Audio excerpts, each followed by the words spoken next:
किसी से भी खड़ा करके पूछो, अच्छा बताओ अजान क्यों होती है, तो आदमी कहेगा कि नमाज के लिए, ताकि पता चल गया नमाज का वक्त हो गया है, इसीलिए तो अजान होती है। लेकिन यह मकसद नहीं है। आज तो घड़ी है, पता चल जाएगा जोहर कब हो रही। गूगल में तलाश करिए, आपको आपके डिस्ट्रिक्ट मालदा का पूरा आपके गूगल पे सर्च करेंगे तो आ जाएगा जोहर कितने बजे, असर कितने बजे, मगरिब कितने बजे, इशा कितने बजे, फजर कितने बजे। आज अजान की क्या जरूरत है? अगर नमाज के लिए अजान हो रही है उसका वक्त बताने के लिए, तो वक्त के लिए तो आजकल गूगल बतला रहा है कि जोहर का ये वक्त, असर का ये वक्त, मगरिब का ये वक्त, इशा का ये वक्त, फजर का ये वक्त। नहीं, कुछ और उसूल है। और सुनो, अगर नमाज के लिए अजान दी जाती है तो आपको मालूम होना चाहिए अजान के लिए, नमाज के लिए अजान अगर दी जाती तो हय्या अलस्सला का लफ्ज पहले आना चाहिए था। हय्या अलस्सला का माना क्या है? आओ नमाज के लिए। लेकिन हय्या अलस्सला पहले नहीं कहा जा रहा है। पहले क्या कहा जा रहा है? अल्लाहु अकबर, अल्लाहु अकबर। इस जुमले का नमाज से क्या कनेक्शन है, जरा कोई बताए हमें। भाई नमाज में तो वैसे ही आदमी कहता है अल्लाहु अकबर, कहता है कि नहीं कहता है? मैं थोड़ी सी स्पीड स्लो कर रहा हूं ताकि आपको जहन में बिठा सकूं ये बात। अभी तेज स्पीड में बोलूंगा तो आधी बातें दिमाग में आएंगी और आधी निकल जाएंगी आपके। सुनिए क्या कह रहे हैं हम? अल्लाहु अकबर, अल्लाहु अकबर। थोड़ा दिमाग लगाओ, इस अल्लाहु अकबर का नमाज से क्या कनेक्शन है? नमाज में तो आदमी वैसे ही कह रहा है अल्लाहु अकबर, फिर अजान में अल्लाहु अकबर कहने का क्या मतलब है?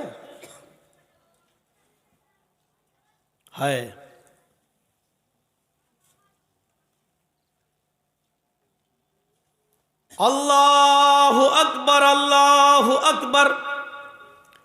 कल मैंने बताया था जब मुअज्जिन कहे अल्लाहु अकबर, अल्लाहु अकबर, तो तुम भी कहो अल्लाहु अकबर, अल्लाहु अकबर। ये मुअज्जिन के साथ साथ अवाम को, पब्लिक को, रियाया को, मुसलमानों को ये जुमले इसलिए दोहराने का हुक्म दिया गया है कि जिस तरह मुअज्जिन अल्लाह को सबसे बड़ा मान रहा है, तुम भी अल्लाह को सबसे बड़ा मानो। अब अल्लाह को सबसे बड़ा मानने का मतलब क्या है? अल्लाहु अकबर, अल्लाहु अकबर। अल्लाह सबसे बड़ा है और इसको एक बार नहीं दो बार कहा जा रहा है। अल्लाहु अकबर, अल्लाहु अकबर। अल्लाह सबसे बड़ा है, अल्लाह सबसे बड़ा है। थोड़ी देर रुकने के बाद ये जुमले फिर कहे जा रहे हैं अल्लाहु अकबर, अल्लाहु अकबर। हाँ, गौर से सुन लो, अगर तुमने न सुना हो फिर से सुन लो। अल्लाह सबसे बड़ा है, अल्लाह सबसे बड़ा है। आए जमीन के सीने को चीर कर, जमीन की छाती को चीर कर उसमें दाना डालने वाले, धान बोने वाले, गेहूं बोने वाले, जौ बोने वाले, गन्ना बोने वाले, हल चलाने वाले, तेरे कानों में यह आवाज जा रही अल्लाह सबसे बड़ा है। अब तू अपने दिल से फैसला कर कि अल्लाह सबसे बड़ा है या नहीं। अगर अल्लाह सबसे बड़ा है तो तू अपनी खेती करना छोड़ दे। अल्लाह को सबसे बड़ा मानता है तो तू जमीन की छाती चीर कर उसमें दाना डालना छोड़ दे। अगर तू अल्लाह को सबसे बड़ा मानता है तो तू हल चलाना छोड़ दे। अगर तू अल्लाह को सबसे बड़ा मानता है तो चाय की दुकान बंद कर दे। अगर तू अल्लाह को सबसे बड़ा मानता है तो अपने किराना मर्चेंट की दुकान को तू बंद कर दे। अगर अल्लाह को सबसे बड़ा मानता है तो आए मोबाइल की दुकानों पर बैठने वालों मोबाइल की दुकान बंद कर दो, कपड़ा बेचने वालों कपड़ा बेचना बंद कर दो, आए अपने बिजनेस करने वालों अपने बिजनेस को बंद कर दो, अपने कारोबार चलाने वालों कारोबार को बंद कर दो। अगर तुम अल्लाह को सबसे बड़ा मानते हो तो तुम अल्लाह के घर की तरफ जाओ। अल्लाह को सबसे बड़ा मानते हो तो तुम इस बात का सबूत दो कि ये सारी चीज़ें छोटी हैं, हम छोटे, हमारी दुकान छोटी है, हमारा कारोबार छोटा है, हमारा बिजनेस छोटा है, हमारा खेत छोटा है। अगर इस अजान के लफ्ज़ को अल्लाहु अकबर को सुनने के बाद भी अगर तू दुकान पे बैठा रहा, अगर तू खेत जोतता रहा, अगर तू कपड़ा बेचता रहा और मस्जिद की तरफ नहीं गया, तो इसका मतलब ये है कि तूने अल्लाह को सबसे बड़ा नहीं माना, तूने अपनी दुकान को अल्लाह से बड़ा माना, तूने अपने खेत को अल्लाह से बड़ा माना, तूने अपने कारोबार को अल्लाह से बड़ा माना, तूने हल चलाने को अल्लाह से बड़ा माना, तूने किराना की दुकान को सबसे बड़ा माना, तूने अपने घर को सबसे बड़ा जाना, तूने अपने बीवी और बच्चों को अल्लाह से बड़ा जाना। अगर अल्लाह को सबसे बड़ा मानता है, इसलिए अकबर कहा, अकबर। अजान में यह भी कहा जा सकता था अल्लाहु कबीर, अल्लाह बड़ा है। कबीर के माना क्या होते हैं? बड़ा। अजीम के माना क्या होते हैं? बड़ा। यह भी कहा जा सकता था अल्लाहु अजीम, अल्लाह बड़ा है। यह भी कहा जा सकता था अल्लाहु कबीर, अल्लाह बड़ा है। लेकिन न कबीर कहा जा रहा है, न अजीम कहा जा रहा है, बल्कि अकबर कहा जा रहा है, जिसका माना होता सबसे बड़ा। अल्लाहु अकबर, इसका माना यह हुआ कि अल्लाह तुम्हारी दुकानों से, तुम्हारे मकानों से, तुम्हारे खेतों से, तुम्हारे बिजनेस से, तुम्हारे ऑफिसों से, तुम्हारी सरकारी नौकरियों से सबसे बड़ा है अल्लाह। मौलाना साहब जिस आदमी के यहाँ काम करते हैं वो हमें छुट्टी नहीं देता है मस्जिद में नमाज पढ़ने के लिए। हम घर पे आने के बाद फिर हम सुबह से लेकर शाम तक की नमाजें इकट्ठी पढ़ लेते हैं। सुन लो, हर वो बिजनेस, हर वो सर्विस, हर वो नौकरी इस्लाम की नज़र में और शरीयत में हराम है जो आपको आपके नमाज के वक्त में आपको नमाज पढ़ने से रोकती है। इस्लाम की नज़र में वो नौकरी हराम है, इस्लाम की दृष्टि में वो सर्विस हराम है, शरीयत की रोशनी में वो गवर्नमेंट की जॉब ही क्यों ना हो वो भी हराम है। अगर कोई सरकारी सर्विस या प्राइवेट जॉब अगर आपको आपके अव्वल वक्त में या आपको नमाज के औकात में आपको नमाज पढ़ने की इजाज़त नहीं दी जा रही है तो आपके लिए वो सर्विस हराम है, वो नौकरी हराम है, वो कारोबार हराम है जो आपको नमाज के वक्त में नमाज पढ़ने से रोक रहा है। वो कमाई भी हराम है और वो बिजनेस भी हराम है। अब मत पूछना मौलाना साहब फला जगह नौकरी करना जायज़ है कि ना जायज़, इस जुमले में सब आ गया है। हर वो बिजनेस, हर वो सर्विस, हर वो जॉब हराम है अजान के वक्त, नमाज के वक्त, जिससे आपको नमाज पढ़ने से रोका जा रहा हो या आप जिसकी वजह से नमाज नहीं पढ़ पा रहे हो, हराम है। दुकान पर ज्यादा कस्टमर आए, भीड़ लगी है, लेकिन अजान की आवाज आ रही है तो आपको कस्टमर को छोड़ना पड़ेगा और नमाज के लिए जाना पड़ेगा, क्योंकि अकीमुस्सलाह कहा गया है। ये नहीं कहा गया नमाज पढ़ लो, नमाज कायम करो कहा। नमाज कायम करने का मतलब यह कि उसको वक्त पे पढ़ो, उसके उसूल पर पढ़ो, उसके ज़ाब्तों पर पढ़ो, नबी के तरीके पर पढ़ो और नबी ने जो वक्त बताया उस वक्त पर पढ़ो। बाद में तो पढ़ ही लोगे, शाम को इकट्ठी भी पढ़ लोगे। नमाज पढ़ने का हुक्म नहीं दिया अल्लाह ने, नमाज को कायम करने का हुक्म दिया है। और नमाज का कायम करना यह है कि जैसी अजान हुई बंद करो दुकान और जाओ नमाज पढ़ने के लिए, चाहे 20 कस्टमर ही तुम्हारी दुकान पर क्यों ना हो। यह है नमाज का कायम करना। साहब बहुत बड़ा नुकसान हो जाएगा। फिर तो आपने कारोबार को बड़ा समझ लिया, फिर तो आपने दुकान को बड़ा समझ लिया, फिर आपने अल्लाह को बड़ा कहां समझा? फिर आपने अल्लाह को बड़ा नहीं माना। अब समझ में आ रहा है अजान क्यों दिलवाई जा रही है? नमाज के लिए अजान। अभी नहीं कहा गया नमाज पढ़ने आओ, अभी ये कहा गया नमाज पढ़ने बाद में आना, पहले ये फैसला करो कि तुम अल्लाह को सबसे बड़ा मानते भी हो या नहीं मानते हो। अजान के वक्त ही पता चल जाता है कि कौन अल्लाह को बड़ा मान रहा है और कौन अल्लाह को बड़ा नहीं मान रहा है।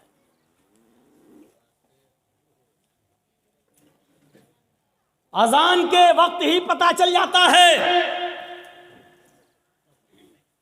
इस जुमले को बार बार 2 बार कहा जा रहा है और फिर 2 बार और कहकर 4 बार कहा जा रहा है। पूरी अजान उठा लो, 4 बार कोई जुमला नहीं कहा गया, सबसे पहले यही जुमला 4 बार कहा जा रहा है। अल्लाहु अकबर, अल्लाहु अकबर 2 बार हो गया। अल्लाह सबसे बड़ा है, हाँ अल्लाह सबसे बड़ा है। आए कारोबार में मसरूफ रहने वालों, आए खेतों में मसरूफ रहने वालों, आए ऑफिस में बिजी रहने वालों, हाय सरकारी और प्राइवेट जॉब में मशगूल रहने वालों, हाय दुकानों में मसरूफ रहने वालों, अपने अपने घरों में बिजी रहने वालों, दोबारा फिर सुन लो, अल्लाहु अकबर, अल्लाहु अकबर। अल्लाह सबसे बड़ा है, अल्लाह सबसे बड़ा है, तुम्हारे कारोबार से बड़ा। अल्लाहु अकबर असल में इसमें तफजील का जो इस्तेमाल होता है वो मिन के जरिए भी होता है। इसके बाद ये लफ्ज साइलेंट है जो दिल में रखा जाता है लेकिन बोला नहीं जाता है। अजान पूरी क्या है, अल्लाहु अकबर का पूरा जुमला क्या है, अल्लाहु अकबर मिन कुल्ली शैइन, ये है। समझ में आ रहा है ना? बहुत स्लो बोल रहा हूं, अभी स्पीड बढ़ेगी मेरी, अभी इतना जहन में रखिए। अजान का सही जुमला क्या है, अल्लाहु अकबर मिन कुल्ली शै, लेकिन मिन कुल्ली शै नहीं बोला जाता है, लेकिन वो दिल में रहता है। मिन कुल्ली शै का मतलब क्या हुआ, हर चीज से। अब तर्जुमा क्या होगा, अल्लाहु अकबर मिन कुल्ली शै, अल्लाह हर चीज से बड़ा है। लेकिन मिन कुल्ल शैइन बोला नहीं जाएगा। जैसे इंग्लिश में नाइफ किसको कहते हैं, चाकू को। नाइफ के माना चाकू, लेकिन के लिखा जाता है, बोला नहीं जाता, वो साइलेंट रहता है। नी मानी घुटना, इंग्लिश में नी मानी घुटना, लेकिन के लिखा होता है लेकिन बोला नहीं जाता, पढ़ा नहीं जाता। ऐसी अरबी जबान में आजान का पहला जुमला है अल्लाहु अकबर मिन कुल्ल शै, मिन कुल्ल शै। न लिखा जाएगा न बोला जाएगा, लेकिन दिल में माना जाएगा कि अल्लाह सबसे बड़ा है। अल्लाहु अकबर, अल्लाहु अकबर, अल्लाह सबसे बड़ा है, अल्लाह सबसे बड़ा है, अल्लाह हर चीज से बड़ा है, अल्लाह हर चीज से बड़ा है। इस जुमले को सुनकर भी अपने घरों में रहने वालों, अपनी दुकानों में बैठने वालों, अपने खेतों में खेती करने वालों, अनाज काटने वालों, फलों में व्यस्त रहने वालों, आम के पेड़ों में मसरूफ रहने वालों, लीची के बाग देखने वालों, बीड़ी सिगरेट बनाने वालों, सुन लो सुन लो सुन लो, दोबारा सुन लो, अल्लाह सबसे बड़ा है, अल्लाह सबसे बड़ा है। अब जिन लोगों ने इस जुमले को सबसे बड़ा, अल्लाह को सबसे बड़ा माना, उन्होंने अपनी दुकान बंद कर दी, अपना मकान बंद कर दिया, अपनी दुकान बंद कर दी, अपना ऑफिस बंद कर दिया, या चले आए किसी को बिठा के कि मैं जा रहा हूँ नमाज पढ़ने, आप बैठो, अब मैं अभी आता हूँ। अब जो लोग चले, इसका मतलब ये है कि वो अल्लाह को सबसे बड़ा मान लिए। पहली चीज़ याद रखना, इन्होंने अल्लाह को बड़ा मान लिया। अजान सुनने के बावजूद जिन लोगों ने अपनी दुकानों में बैठना गवारा कर लिया, खेतों में रहना गवारा कर लिया, सुन लो, उन्होंने अल्लाह को बड़ा नहीं माना। उन्होंने अपने आप को, अपने कारोबार को और अपने बिजनेस को अल्लाह से बड़ा माना है। और ये लोग जंग कर रहे हैं अल्लाह से। अब अल्लाह से जंग कर रहे हैं तो जीतेंगे या हारेंगे, इसका जवाब हमें देने की ज़रूरत नहीं। आप खुद अपने दिल से फ़ैसला कर लो, क्या दुनिया में कोई ताकत ऐसी है जो अल्लाह का मुकाबला कर सके और जो अल्लाह से जीत सके। अब जिन्होंने बड़ा माना वो चले गए, घर छोड़ के वुजू बनाया, चलने लगे मस्जिद में, जाने लगे मस्जिद की तरफ। और इसमें तो कोई शक ही नहीं है। घर से जो लोग वज़ू बनाकर मस्जिद की तरफ जाते हैं बहरहाल सवाब मिलता है। एक ज़ईफ़ रिवायत में तो यहाँ तक आता है कि अगर कोई शख्स घर में वज़ू बनाता है और वो घर से वज़ू बनाकर मस्जिद में जाता है तो उसको एक हज का सवाब दिया जाता है। तो घर से वज़ू बनाने की बहरहाल फजीलत तो है ही। अगरचे हम इस ज़ईफ़ हदीस को अगर न भी माने और ये मान लें तो कम से कम इतना तो मानो कि घर से वज़ू बना के चलना ये बहरहाल बहुत बड़ी सवाब की बात है और बहुत बड़ी नेकी की बात है। अब जो लोग मस्जिद में आ गए तो अब उनको कहा जा रहा है, जो लोग घरों में हैं उनको नहीं कहा जा रहा है। अब जो लोग अजान के ये पहला जुमला सुनकर घरों में वज़ू बनाकर निकल रहे हैं उनसे अब कहा जा रहा है अशहदु अल्ला इलाहा इल्लल्लाह।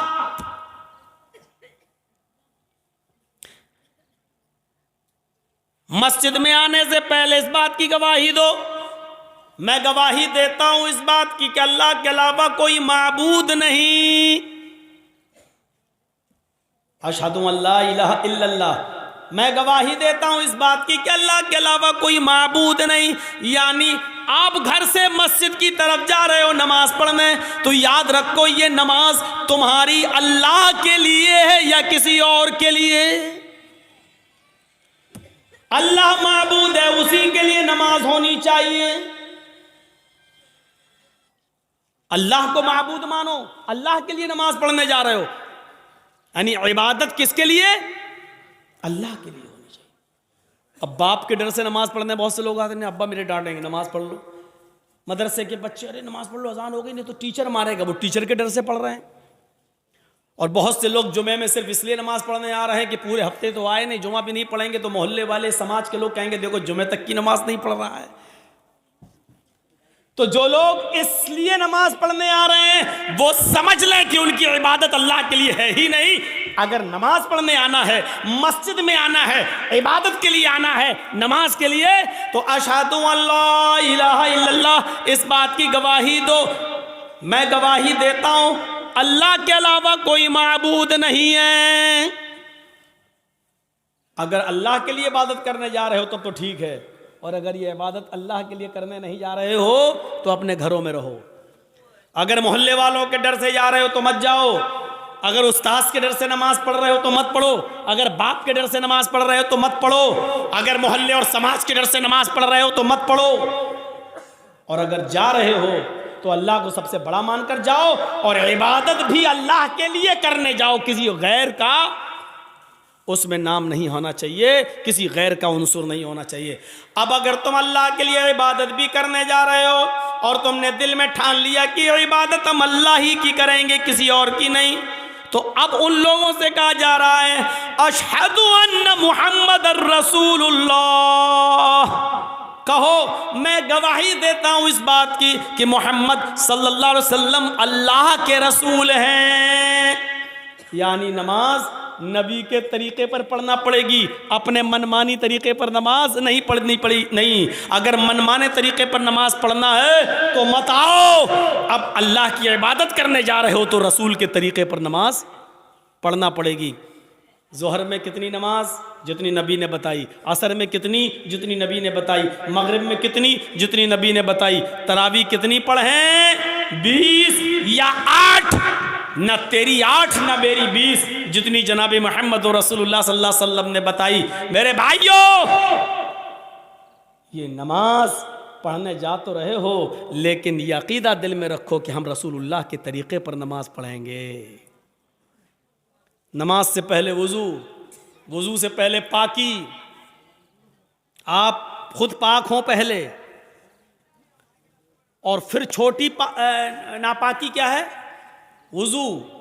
वज़ू बनाकर छोटी नापाकी को दूर कर दो, उसके बाद जाइए आप नमाज पढ़ने के लिए।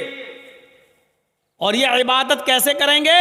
जब आप वज़ू बनाकर घर से मस्जिद की तरफ निकलेंगे तो अल्लाह ताला हर एक कदम पर तुम्हें एक नेकी देगा, हर कदम पर एक नेकी और एक गुनाह माफ़ भी होगा। जैसे एक कदम बढ़ाया एक नेकी मिली और एक गुनाह माफ़, दूसरा कदम बढ़ाया, एक नेकी मिली और एक गुनाह माफ। तीसरा कदम बढ़ाया, एक नेकी मिली और फिर एक गुनाह माफ। चौथा कदम बढ़ाया, एक नेकी मिली और एक गुनाह माफ। हजरत ज़ैद इब्ने साबित रजी अल्लाह ताला अन्हु जब मस्जिद से जब घर से मस्जिद की तरफ नमाज पढ़ने जाते थे, उनका घर मस्जिद के करीब था, लेकिन फिर भी वो छोटे छोटे कदम रखते थे। लोगों ने पूछा, इतने नज़दीक मस्जिद है और तुम जल्दी नहीं आते हो, छोटे छोटे कदम रखते हो? तो उन्होंने यही हदीस पढ़ के सुनाई थी कि अल्लाह के नबी ने फरमाया, तुम में से जब कोई शख्स मस्जिद में नमाज के लिए जाता है तो उसके हर एक कदम पर एक नेकी मिलती है और एक गुनाह माफ हो जाता है। मैं इसलिए छोटे छोटे कदम रखता हूं ताकि मेरे कदम की गिनती ज्यादा हो जाए, मुझे नेकियां ज्यादा मिल जाएं और मेरे गुनाह ज्यादा से ज्यादा मिट जाएं। तो मेरे प्यारे साथियों, ये आपको तभी मिलेगा जब आप घर से वुजू बनाएंगे, और वुजू बनाने के बाद जब घर से निकलेंगे तो हालत वुजू का सवाब और वुजू में नमाज के लिए जो कदम उठेंगे, ये बावुजू होकर जब उठेंगे तो उस पर और ज्यादा सवाब।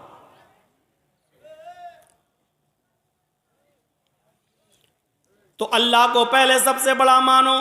जिन्होंने अल्लाह को सबसे बड़ा मानकर अपना कारोबार, अपना बिजनेस बंद कर दिया, वो मस्जिद की तरफ जाएं। मस्जिद की तरफ जाने वालों, अगर अल्लाह के लिए इबादत करने जा रहे हो तो ठीक, वरना मत जाओ। और अल्लाह के लिए इबादत करने जाने वालों, अगर यह इबादत जनाब मोहम्मद रसूलुल्लाह के तरीके पर करना है तो ठीक। अब ये तीन चीजें बताने के बाद अब कहा जा रहा है, सुनो, ये तीन चीजें, अल्लाह को सबसे बड़ा मान लिया और इबादत अल्लाह के लिए करने जा रहे हैं, और यह इबादत नबी के तरीके पर करने का इरादा है। नबी के तरीके पर, नबी ने जैसे बताया है। शाबाश बेटा, ले लो हम बैठ गए, लो। ये लड़का आगे चल के क्या बनेगा बताइए तो? अरे कुछ नहीं, उसके घर वालों ने भेजा, फोटो लेके आओ। इतना हम, आप जिस स्कूल में पढ़ रहे हैं ना, उसका मैं हेडमास्टर रह चुका हूँ। ये बच्चा क्या जाने बेचारा फोटो लेके, उसको किसने भेजा हम लोग सब समझ रहे हैं। चलो, तो हो गया बेटा, वीडियो बना रहे हो क्या? ओ, ये सब बन रही है, ये सब बन रही है। अरे आजकल के बच्चे, अभी शादी कर दो तो 2 बच्चों का बाप बन जाएगा वो। ये आजकल की औलाद है भैया, आजकल की औलाद। तो मेरे भाइयों सुनो, 3 चीजें बताई गई। उसके बाद पहले अल्लाह को सबसे बड़ा मानो, दूसरा जब अल्लाह को बड़ा मान लिया तो इबादत अल्लाह के लिए करो, और इबादत जब अल्लाह के लिए करने का पूरा अज़्म हो गया तो ये इबादत रसूलुल्लाह के तरीके पर करो, नबी के तरीके पर, रसूल के तरीके पर। कुछ नहीं चलेगा तेरा। नबी ने 1 रकात में 1 रुकू किया, 1 ही करना है। नबी ने 1 रकात में 2 सजदे किए, 2 ही करना है। नबी ने ज़ोहर में 4 पढ़ी, अगर तू 6 पढ़ेगा तो गुनाहगार होगा। नबी ने मगरिब में 3 पढ़ी, अगर तू 4 पढ़ेगा तो गुनाहगार होगा। नबी ने फजर में 2 पढ़ी, अगर तू 3 या 4 पढ़ेगा तो गुनाहगार होगा। नमाज उतनी ही पढ़ना है जितनी जनाबी मोहम्मद रसूलुल्लाह ने बताई है। तो मेरे भाइयों, अगर ये तरीका नबी का मानते हो तो अब ये 3 चीज़ें जब तुमने मान ली, तब कहा जा रहा है हय्या अलस सलाह, अब आओ नमाज के लिए। देखा, नमाज के लिए कब बुलाया जा रहा है? पहले ये 3 बातें जब बता दी गई और आपके दिमाग में डाल दी गई। ईमानदारी के साथ बताइए, अजान का ये फलसफा और ये मकसद आज से पहले आपने किससे सुना था? हमें तो ये मालूम था कि नमाज, अजान हो रही, चलो नमाज पढ़ना है, नमाज के लिए अजान हो रही। नहीं, नमाज के वक्त को बताने के लिए घड़ी काफी है। नमाज के वक्त को बताने के लिए आजकल टाइम मोबाइल बतला रहा है। नमाज का वक्त बताने के लिए अजान नहीं है, अजान अल्लाह को सबसे बड़ा बताने के लिए और इबादत अल्लाह की बताने के लिए और तरीका जनाब मोहम्मद रसूलुल्लाह का बताने के लिए ये अजान दी जा रही है। जब ये 3 चीजें आपने एक्सेप्ट कर ली, कबूल कर ली, तब कहा जा रहा हय्या अलस सलाह, आओ नमाज के लिए। अब ये नमाज तुम्हें भलाई पर पहुंचाएगी, ये नमाज तुम्हारे लिए भलाई का रास्ता खोलेगी। इसलिए क्या कहा जा रहा है? हय्या अलल फलाह, आओ ऐसी नमाज पढ़कर भलाई पर, भलाई के लिए आओ, भलाई के, हय्या अलल फलाह, आओ कामयाबी की तरफ, आओ भलाई की तरफ। यानी जब अल्लाह की इबादत करोगे और रसूल के तरीके पर करोगे तो ये नमाज तुम्हारे लिए भलाई का रास्ता है, ये नजात का जरिया है, ये नजात का जरिया। और अगर अल्लाह के लिए नहीं है और रसूल के तरीक़े पर नहीं है तो ये नमाज भी नहीं है और भलाई भी नहीं, भलाई भी नहीं। इसके बाद फिर लास्ट में फिर कहा जा रहा है, आए लोगों एक बार फिर सुन लो, अब तक अगर अपने घरों में बैठे हुए हो तो एक बार फिर सुन लो, अल्लाहु अकबर, अल्लाहु अकबर, अल्लाह सबसे बड़ा है, सबसे बड़ा है, ला इलाहा इल्लल्लाह, उसके अलावा कोई इबादत के लायक नहीं। आखिर में ये जुमला कहकर फिर दिमाग में भर दिया कि फिर सोच लो, अब भी घर में रहना है, अब भी दुकान पे बैठना है, अब भी बिजनेस करना है, अब भी सर्विस करना है, अब भी ऑफिस में रहना है। लास्ट में फिर सुन लो कि अल्लाह सबसे बड़ा है। अगर ऑफिस का मालिक निकाल देगा निकाल दे, क्योंकि रोजी वो नहीं देता है, रोजी देने वाला अल्लाह है। अच्छा ठीक है, ऑफिस में बैठे हो, उससे रोजी रोटी चल रही है, प्राइवेट जॉब है, अचानक आग लग गई, आपके दोनों हाथ जल गए, अब क्या करोगे बताइए? अब क्या करोगे? अचानक बिल्डिंग टूट गई, गिर गई, दीवार गिर गई, यहां फिसल गए, हमारे दोनों पैर टूट गए, अब क्या करोगे? आप तो ऑफिस को सबसे बड़ा समझे थे ना, इसलिए तो नमाज पढ़ने नहीं आए थे, अब क्या करोगे? सेहत का कबला मर्जिक,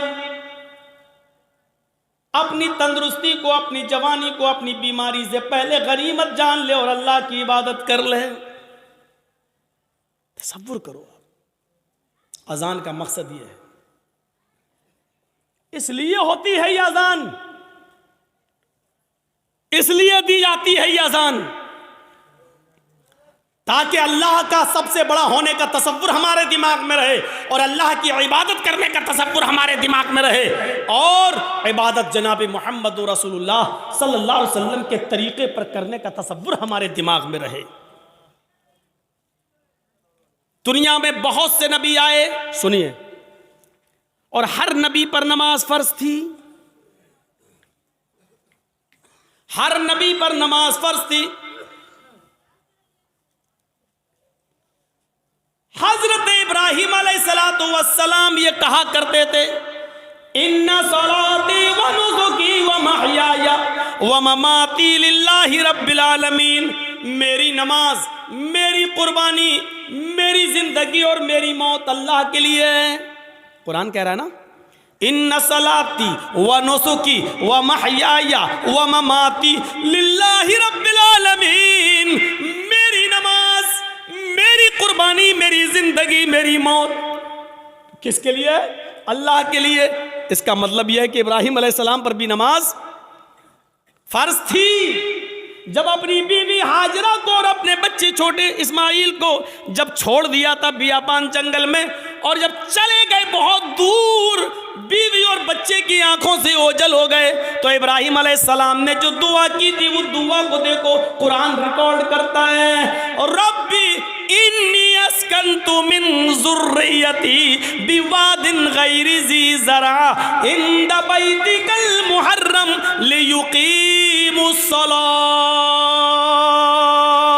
इलाहल आलमीन। ओ अल्लाह रब्बुल आलमीन, हमने अपनी बीवी को, हमने अपने बच्चे को एक बियाबान जंगल में तेरे हवाले छोड़ दिया है।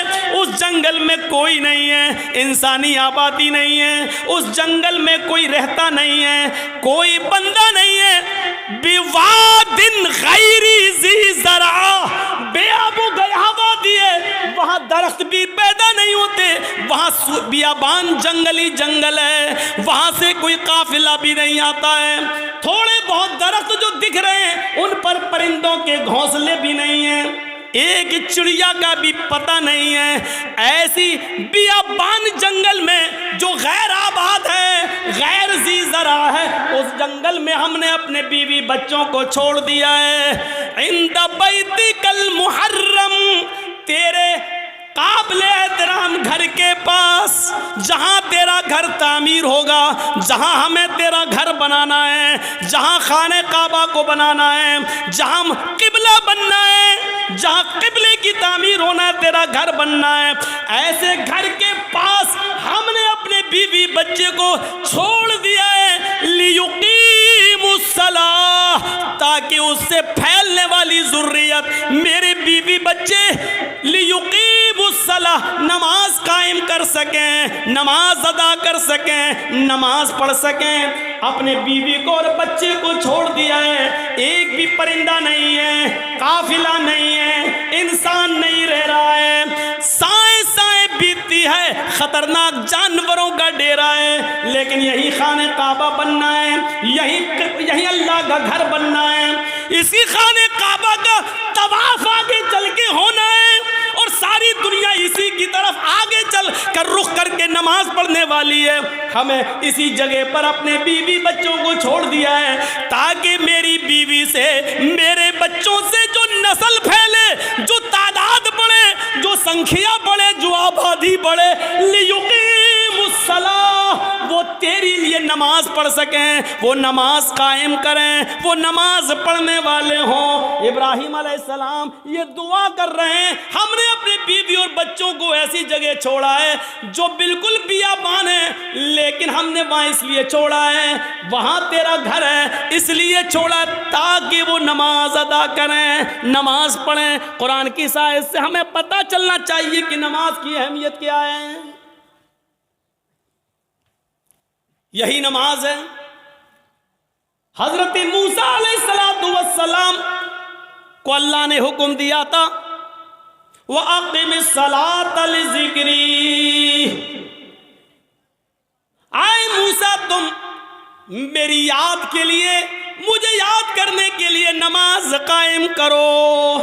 पता चला कि ये नमाज मूसा अलैहिस्सलाम पर भी फर्ज थी, इब्राहिम पर भी फर्ज थी, नूह अलैहिस्सलाम पर भी फर्ज थी। ये नमाज लुकमान अलैहिस्सलाम पर भी फर्ज थी और लुकमान अलैहिस्सलाम तो अपने बेटे से कह रहे हैं, कुरान कहता है या बुनैया अक़िमिस्सलाह, आए मेरे बेटे नमाज कायम कर। ये नमाज लुकमान और उसके बेटे पर भी फर्ज थी। रहा नबी अकरम का मसला, तो अल्लाह के नबी का मसला तो मैंने अभी बयान कर दिया। अम्मा आयशा कहती हैं अजान की आवाज़ सुनकर मुझे हटा देते, मुझसे दूर हो जाते, ऐसा लगता जैसे मुझे जानते ही नहीं हैं, ऐसा लगता जैसे मुझे पहचानते ही नहीं हैं, कभी हमें देखा ही नहीं है, ऐसा महसूस होता है जैसे ये हमें पहचान ही नहीं रहे हैं। ये नमाज का हाल जिसको आज हमने बहुत हल्के में ले लिया है, मर्जी आई पढ़ रहे हैं। अगर नमाज के बारे में सही जानकारी मिल जाए तो उससे आप अंदाजा लगा सकते हैं कि बेनमाजी की मुआशरे में क्या हैसियत है। बेनमाजी के घर खाना खाना जायज नहीं है, बेनमाजी की शादी में शिरकत करना जायज नहीं है। अगर किसी लड़की की शादी किसी बेनमाजी से हो जाए तो उस लड़की का बेनमाजी पति के साथ रहना जायज नहीं है। समझाए, मानता है तो ठीक है, नहीं मानता तो अलग हो जाए। सवाल यह है कि वो तलाक ना दे तो तलाक देने की जरूरत ही नहीं है, क्योंकि बेनमाजी मुसलमान ही नहीं है, और जब मुसलमान नहीं है तो किसी काफिर के निकाह में रहने की जरूरत भी नहीं है। ये निकाह ऑटोमेटिकली फिस्क, अपने आप खत्म। बेनमाजी के हाथ का खाना जायज नहीं है, बेनमाजी के हाथ का पानी जायज नहीं है।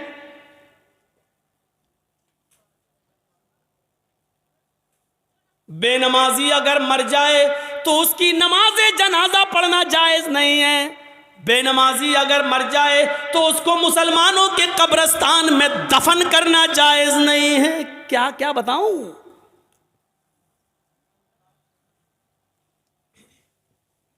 लेकिन सब चल रहा है। कितना बड़ा दिल गुर्दा है आज जिसकी हैसियत ये हो और शादी के मौके पर हम ये ना देखें पूछते हैं लड़की पढ़ी लिखी है? हाँ। कितनी? कुरान पढ़ी है। कितना बड़ा कारनामा है, कुरान पढ़ी है। और कुरान खुलता कब है? रमजान में। फिर पूरे रमजान तक बंद रहता है। फिर जब रमजान का महीना आएगा तब वो कपड़े से खुलेगा, धूल उस वक्त धूल साफ होगी। अपने जहेज के बर्तन रोज धोएगी। अम्मा की और बाप की तरफ से मिले हुए बर्तन रोज धोएगी। लेकिन कुरान जिस जुज़दान में लिपटा हुआ है उसको महीनों हो जाते हैं, उसको साफ करने की नौबत नहीं। जिस तरीके से बेनमाजी औरत बेनमाजी आदमी के साथ नहीं रह सकती, उसी तरीके से नमाजी शौहर के साथ बेनमाजी औरत नहीं रह सकती।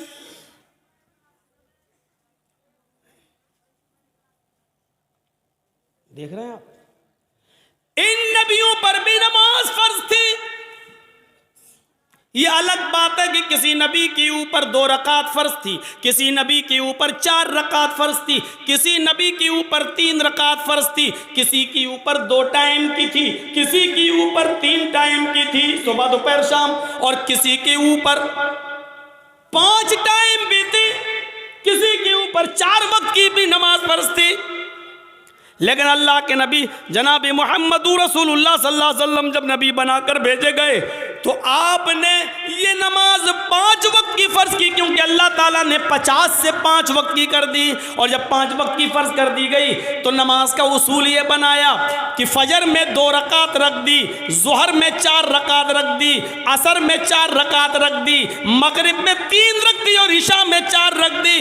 क्योंकि किसी नबी के ऊपर 2 थी, किसी के ऊपर 3 थी और किसी के ऊपर 4 थी। 2 से कम नहीं थी और 4 से ज़्यादा किसी के ऊपर फर्ज नहीं थी।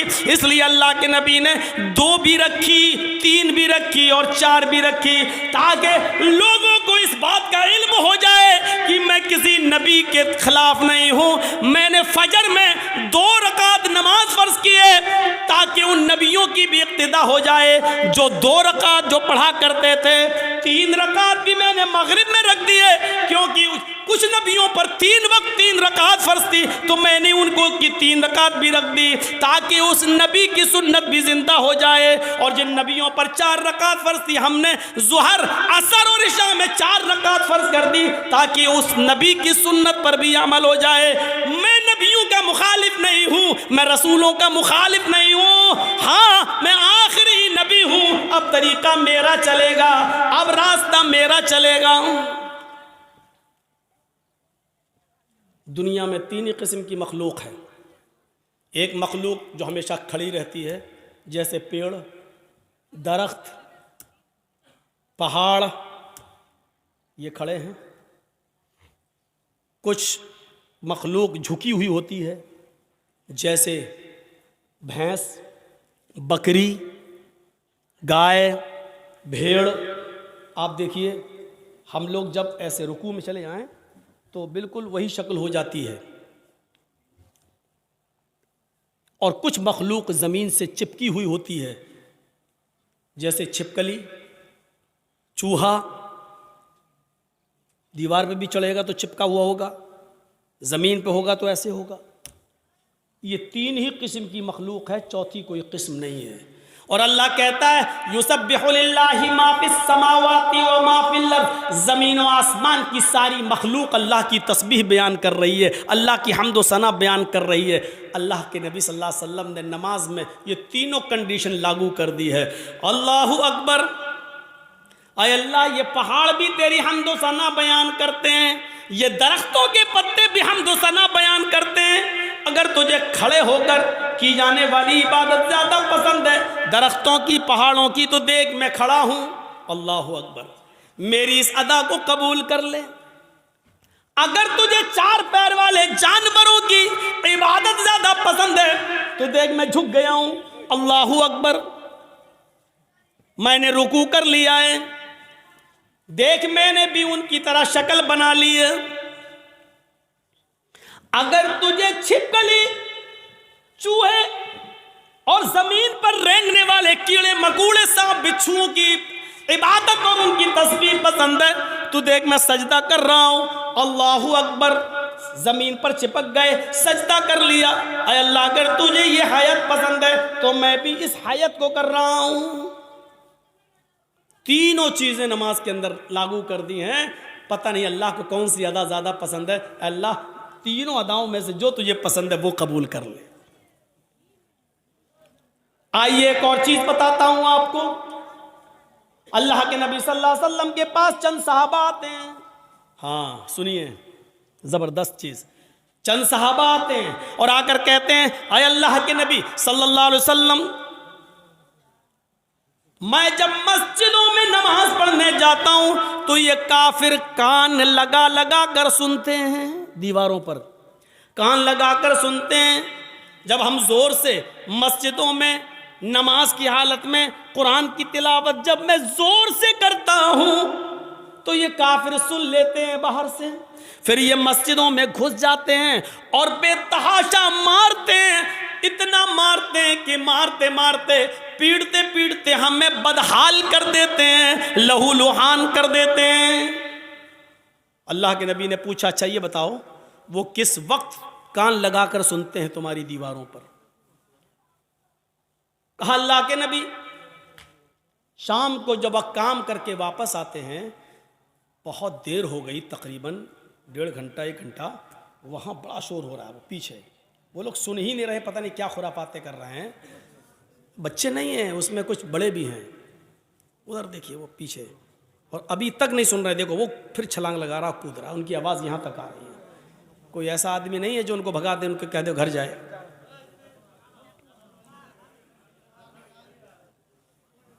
इतने शैतान बच्चे, इनके माँ बाप से पूछो, हमें हमारा दिल कहता है ये रात में पैदा हुए होंगे।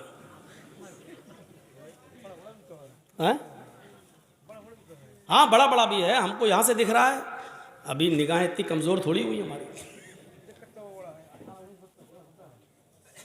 पूछा अल्लाह के नबी सल्लल्लाहु अलैहि वसल्लम ने, अच्छा ये बताओ कि वो किस वक्त कान लगा के सुनते हैं?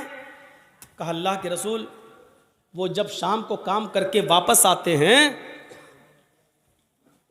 जब तो वो कान लगाकर सुनते हैं। यानी असर के वक्त।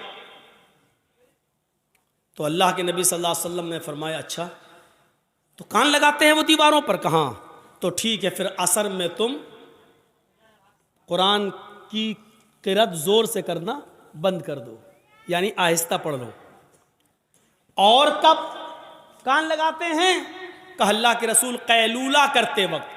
हम लोग जब दोपहर में काम करके आते हैं, घर में खाना खा के थोड़ा सोते हैं, कैलूला यानी जोहर की नमाज के वक्त वो कान लगा कर सुनते हैं और हमको पकड़ के मारते हैं जब हम जोर से कुरान की तिलावत करते हैं तब। तो अल्लाह के नबी ने कहा जोहर में भी तुम कुरान को आहिस्ता पढ़ो। देखिए, आपने ये नहीं कहा कि नमाज घर में पढ़ लो। मकामी आदमी हो, जो कहीं का रहने वाला हो, आप अपने गांव के रहने वाले हैं, तो आप अपने घर पे नमाज नहीं पढ़ेंगे। कोई मुसाफिर आदमी है, सफ़र से आया है, तो वो जहाँ ठहरा है, जहाँ रुका है, वो नमाज पढ़ सकता है अपने मकाम पर जहाँ वो ठहरा है, इसलिए कि उसको कसर में करना है, 2 रकात पढ़ना है। और मुसाफिर जोहर और असर एक साथ पढ़ सकता है, मगरिब और इशा एक साथ पढ़ सकता है, वो 2 नमाजें मिला सकता है, उसको गुंजाइश है। लेकिन मकामी आदमी को नहीं। अल्लाह के रसूल ने उनसे क्या कहा? अच्छा जोहर में मारते हैं और असर में मारते हैं? कहा तो ठीक है, जोहर में आहिस्ता पढ़ लो और असर में आहिस्ता पढ़ लो। अच्छा ये बताओ मगरिब में? का अल्लाह के रसूल वो बहुत देर से आते हैं, तो मगरिब में वो कान लगा के नहीं सुनते हैं। तो आपने फरमाया फिर मगरिब में कुरान की तिलावत ज़ोर से करो। अच्छा इशा में? हाँ अल्लाह के नबी जब वो घर कारोबार करके खेती बाड़ी करके वापस आते हैं तो इशा में भी कान लगा के सुनते हैं। आपने हाँ, तो वो इशा में भी नहीं सुनते हैं क्योंकि थके हुए होते हैं, खाना खाया और सो गए। मगरिब के बाद आते हैं, सुनते नहीं हैं, इसलिए आपने कहा मगरिब में पढ़ो ज़ोर से। इशा की नमाज आप इतनी देर से पढ़ते हैं कि उनको नींद आ जाती है, वो इशा में भी नहीं सुनते। आपने फरमाया तो इशा में भी पढ़ो। अच्छा फजर में? कहा अल्लाह के नबी फजर में तो वो खुद ही घोड़ा बेच के सोते रहते हैं। तो आपने कहा फिर फजर में भी ज़ोर से तिलावत करो। पहले ये पांचों वक्त जोर से तिलावत होती थी, पांचों नमाजों में जोर से पढ़ा जाता था अल्हम्दुलिल्लाह रब्बिल आलमीन। जब सहाबा ने शिकायत की कि अल्लाह के रसूल ये हमें मारते हैं, कानों में दीवारों पे कान लगाते हैं, सुन लेते पढ़ रहे हैं तो मारते हैं, पीटते इतना मारते हैं कि लहू लुहान हो जाते हैं। तो आपने कहा कब मारते हैं? कहा जोहर में। आपने कहा जोहर में आहिस्ता पढ़ो। कब मारते हैं? कहा असर में। असर में भी आहिस्ता पढ़ो। मगरिब में? कहा नहीं, जोर से पढ़ो। इशा में सो जाते हैं वो, जोर से पढ़ो। फजर में नहीं उठते हैं वो, जोर से पढ़ो। मेरे भाइयों, ये सिलसिला चलता रहा, बहुत दिनों तक ये सिलसिला चलता रहा, और इतने दिनों तक ये सिलसिला चला कि मक्का फतह हो गया। जब मक्का में कामयाबी मिल गई और नबी की हुकूमत आ गई, तब सहाबा किराम ने फिर अर्ज किया।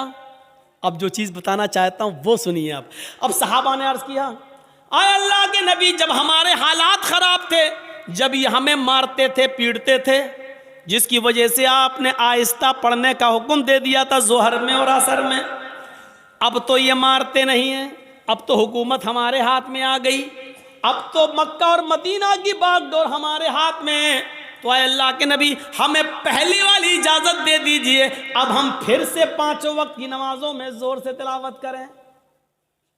भाई हालात अब खत्म हो गए, पहले हालात बुरे थे इसलिए आपने आहिस्ता पढ़ने को कह दिया, अब तो हमारे फेवर में है हालात, अब तो हमारे हक में है हालात, तो अब क्यों हम आहिस्ता पढ़ें, अब हम जोर से पढ़ेंगे। आपने कहा नहीं, नहीं, बिल्कुल नहीं। सहाबा ने कहा अल्लाह के रसूल, क्या ये वजह नहीं थी कि ये लोग हमें मारते थे इसलिए आपने आहिस्ता पढ़ने के लिए कह दिया था? आपने कहा वजह यही थी। कहा जब वो रीज़न ख़त्म हो गया, जब वो वजह ख़त्म हो गई, तो अब ज़ोर से पढ़ने की इजाज़त क्यों नहीं दी जा रही है? अल्लाह के नबी ने क्या फरमाया?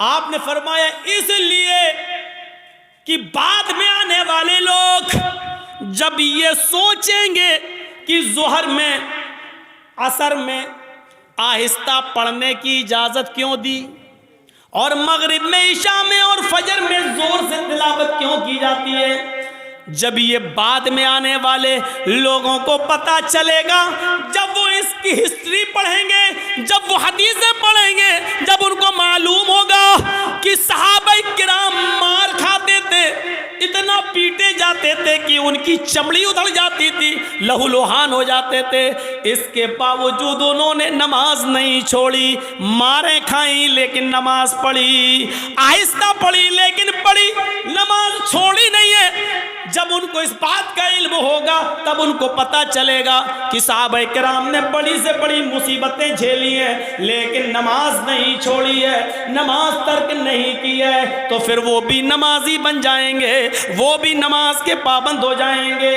अब आपको अंदाजा है मेरे भाइयों, साहबा किराम मारे खाते थे, इतना पीटते थे कि उनकी चमड़ी उधड़ जाती थी, जिससे खून बहता था, लेकिन इसके बावजूद नमाज पढ़ रहे हैं। अल्लाह के रसूल ने कहा जोर से मत पढ़ो, आहिस्ता पढ़ो, लेकिन पढ़ो। नमाज ऐसी कंडीशन में भी माफ नहीं। हट्टे खट्टे तंदुरुस्त हैं और नमाज नहीं पढ़ते। और जुर्रत देखो, बहादुरी, हिम्मत तो देखो। अजान की आवाज आ रही है, कुछ लोग मस्जिद में नमाज के लिए जा भी रहे हैं, लेकिन कलेजा इतना बड़ा कि उन नमाजियों के सामने होटलों पे बैठ के चाय हम पी रहे हैं। हमारा दिल और हमारा कलेजा कितना मजबूत है। या अल्लाह, तेरा अजाब कैसे रुका हुआ है।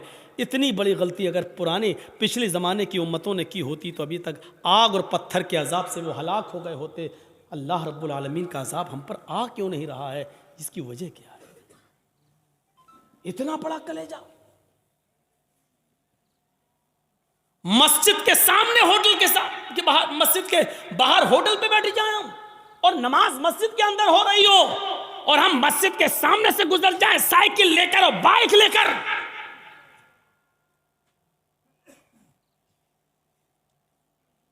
ये मस्जिद दिन भर में 5 मरतबा बद्दुआ देती है, इलाहुल आलमीन इन लोगों ने मुझे बनाया तो बड़ी शान से है, जलसे करा करा के, चंदे कर कर गए, सीमेंट ले लेके, बोरियां ले लेकर, ईंटें ले लेकर हमें बनाया तो बहुत अच्छा है, खूबसूरत बना लिया, मीनारा भी बना दिया, बड़ी आलीशान बना दिया, लेकिन इलाहुल आलमीन इन्होंने मुझे वीरान कर दिया।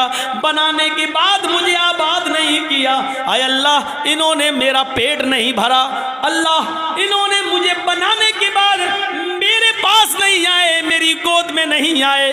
आय अल्लाह, जिस तरीके से इन्होंने मुझे बनाने के बाद वीरान कर दिया, आय अल्लाह तू इनकी जिंदगियों में वीरानी पैदा कर दे।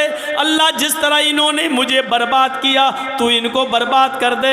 अल्लाह, जिस तरीके से इन्होंने हमें बना सवा कर दुरुस्त करने के बाद हमें भुला दिया है, आय अल्लाह तू इनको भुला दे। मेरे भाइयों, ये मस्जिदों की कहीं बद्दुआओं का नतीजा तो नहीं जो हमारे हालात ही है, जो हमारे हालात ही हैं। पहले ज़माने में जब जंगें होती थी, नमाज का वक्त हो जाया करता था, बादशाह नमाज की हालत में, बादशाह जंग की हालत में नमाज के लिए खड़ा हो जाता था। दूसरा बादशाह ये समझता था कि ये क्या हो रहा है, बताया ये नमाज पढ़ रहे हैं, अल्लाह को याद कर रहे हैं, अल्लाह से दुआ कर रहे हैं। वो बादशाह अपनी फौज लेकर भाग जाता था, ये कहते हुए कि जो कौम तीरों और तलवारों कि सायों में भी अपने रब को न भूलती हो तो उसका रब उसे कैसे भूल जाएगा।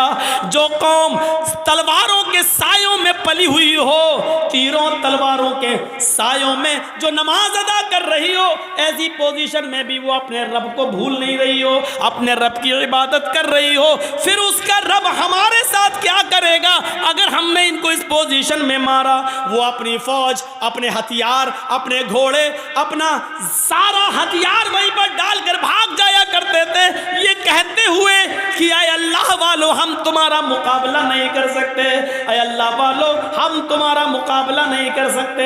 मेरे भाइयों, कल तक हमारे ये हालात थे, आज हमारे हालात ये, हमारी मस्जिदों में नमाज हो रही है लेकिन काफिरों की बारात बजती हुई जाती है, उनके बैंड बजते हुए जाते हैं, उनके गाने बजते हुए जाते हैं, लेकिन हमारी अजान की आवाज़ या नमाज की क़िरात भी हो रही हो तो उनको कोई फर्क नहीं पड़ता।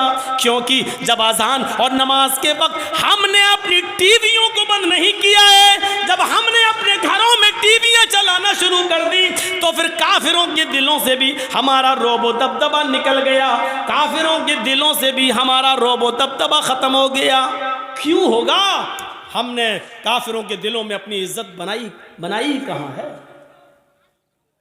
कहां बनाई है हमने अपनी इज्जत? ग़ज़वा अहज़ाब का वो मौका याद करो। सुनो, सिर्फ एक नमाज थी, बस एक, वो भी अल्लाह के रसूल सल्लल्लाहु अलैहि वसल्लम नबी की एक नमाज, और वो भी छूटी नहीं थी, बस सिर्फ उसका असल वक्त निकल गया था। ग़ज़वा, जंग हो रही है, नाम है उस ग़ज़वे का ग़ज़वा अहज़ाब। और सुनो, कलेजा संभाल कर सुनो, दिल संभाल के सुनो इस वाक़े को। ग़ज़वा अहज़ाब, काफिरों की तरफ से तीर चल रहे हैं, मुसलमानों की तरफ से भी तीर चल रहे हैं।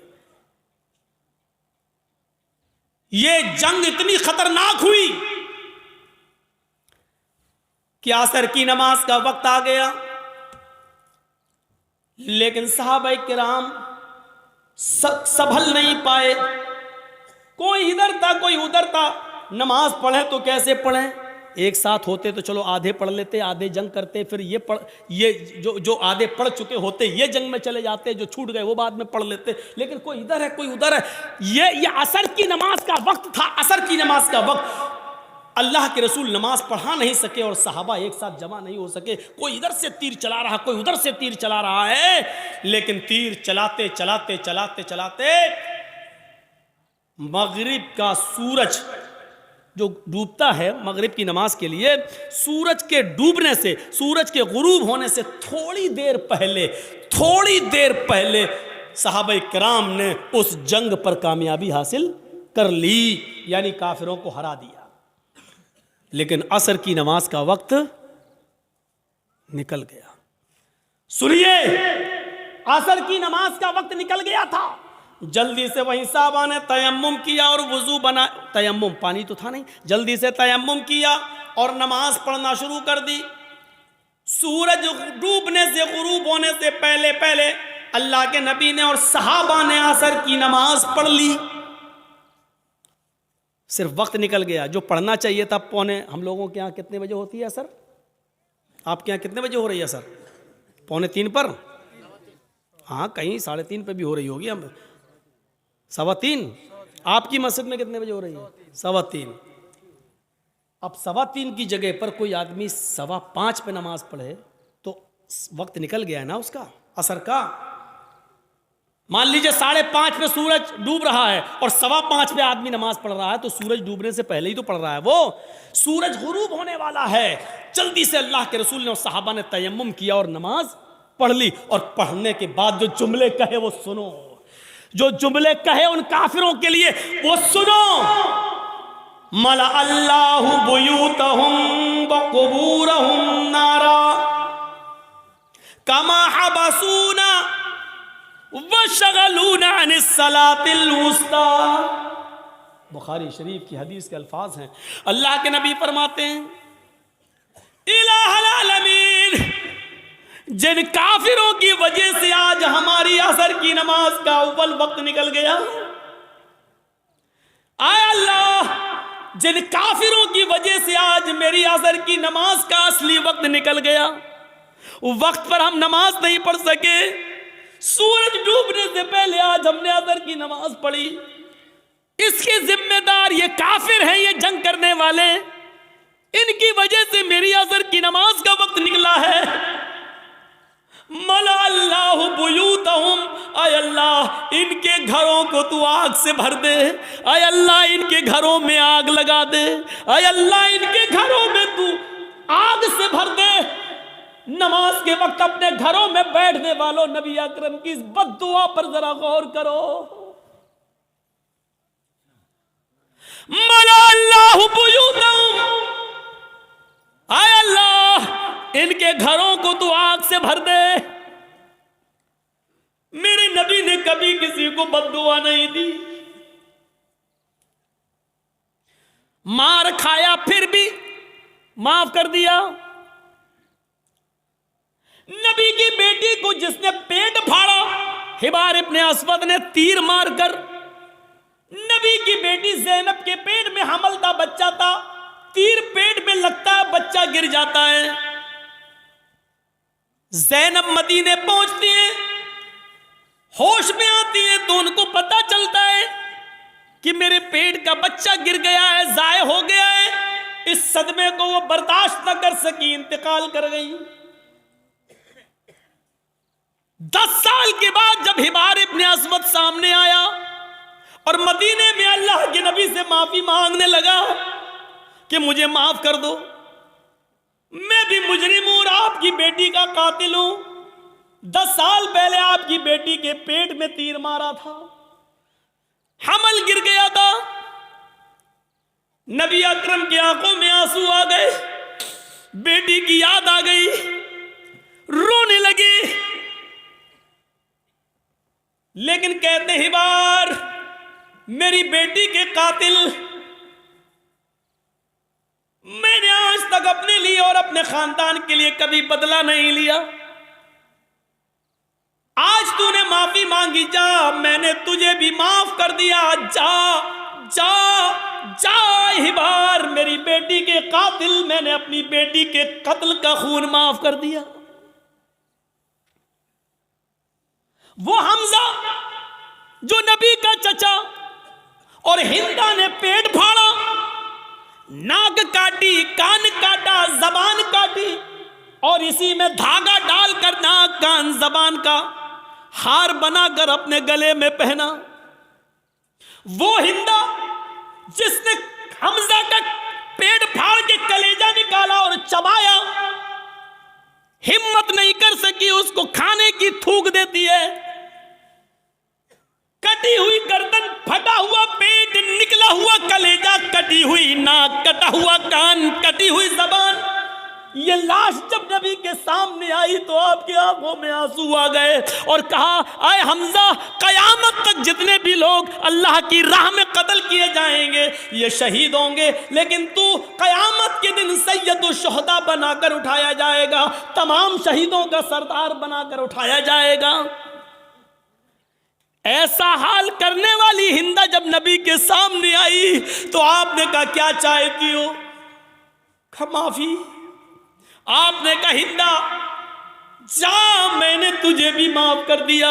ओ मेरे चचा की कातिल, जा, मैंने तुझे भी माफ कर दिया।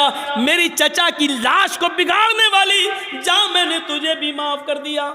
लेकिन इंसान हूं, बुरा लगता है, तू मेरे सामने मत आना, क्योंकि जब तू मेरे सामने आएगी तो मुझे चचा की लाश याद आ जाएगी। हमारे नबी ने कभी किसी को बद्दुआ नहीं दी।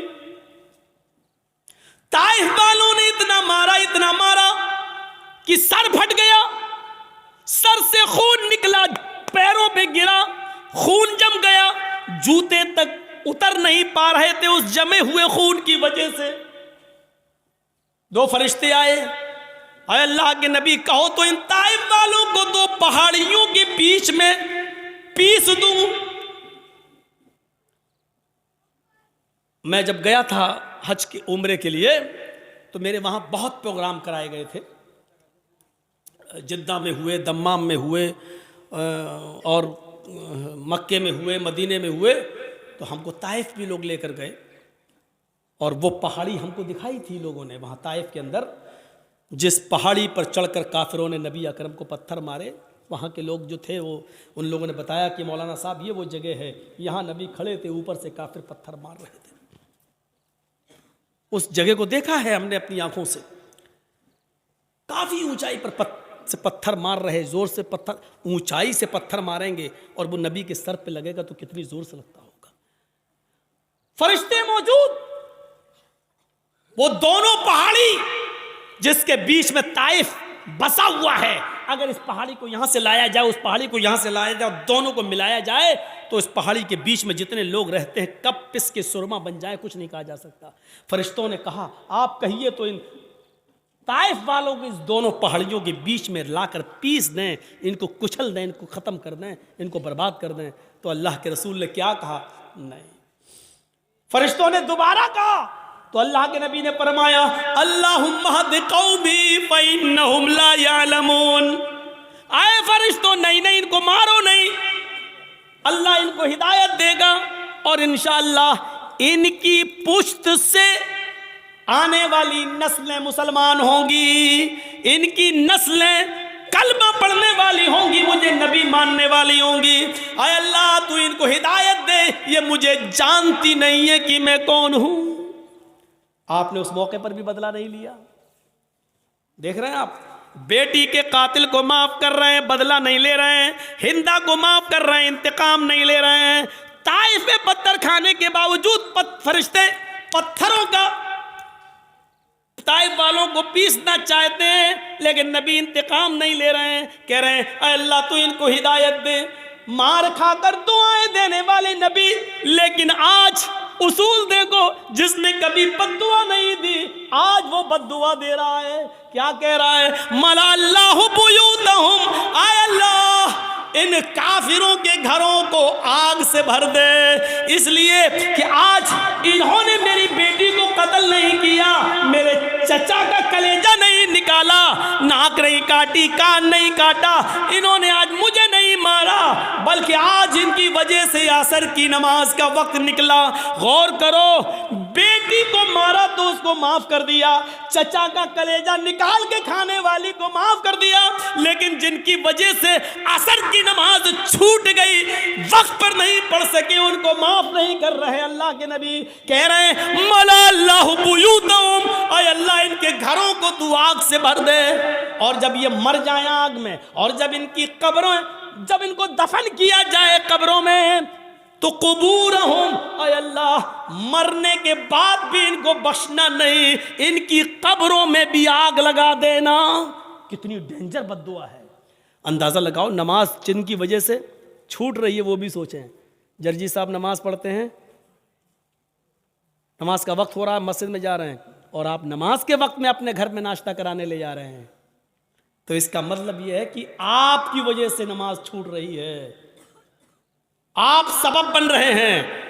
या तो नमाज से इतना पहले नाश्ता कराना चाहिए था कि अजान के फौरन बाद नमाज पढ़ी जा सके, या फिर नमाज के बाद आपको नाश्ता कराना चाहिए था। आप ऐसे मौके पर क्यों ले जा रहे हैं? ये गौर करिएगा, गौर करिएगा। वो जंग हो रही है, अल्लाह सबब मत बनिए किसी का। आप खुद नमाज पढ़ने रहे, दूसरे की भी नमाज छुड़वा रहे हैं आप, ये एक और गुनाह है।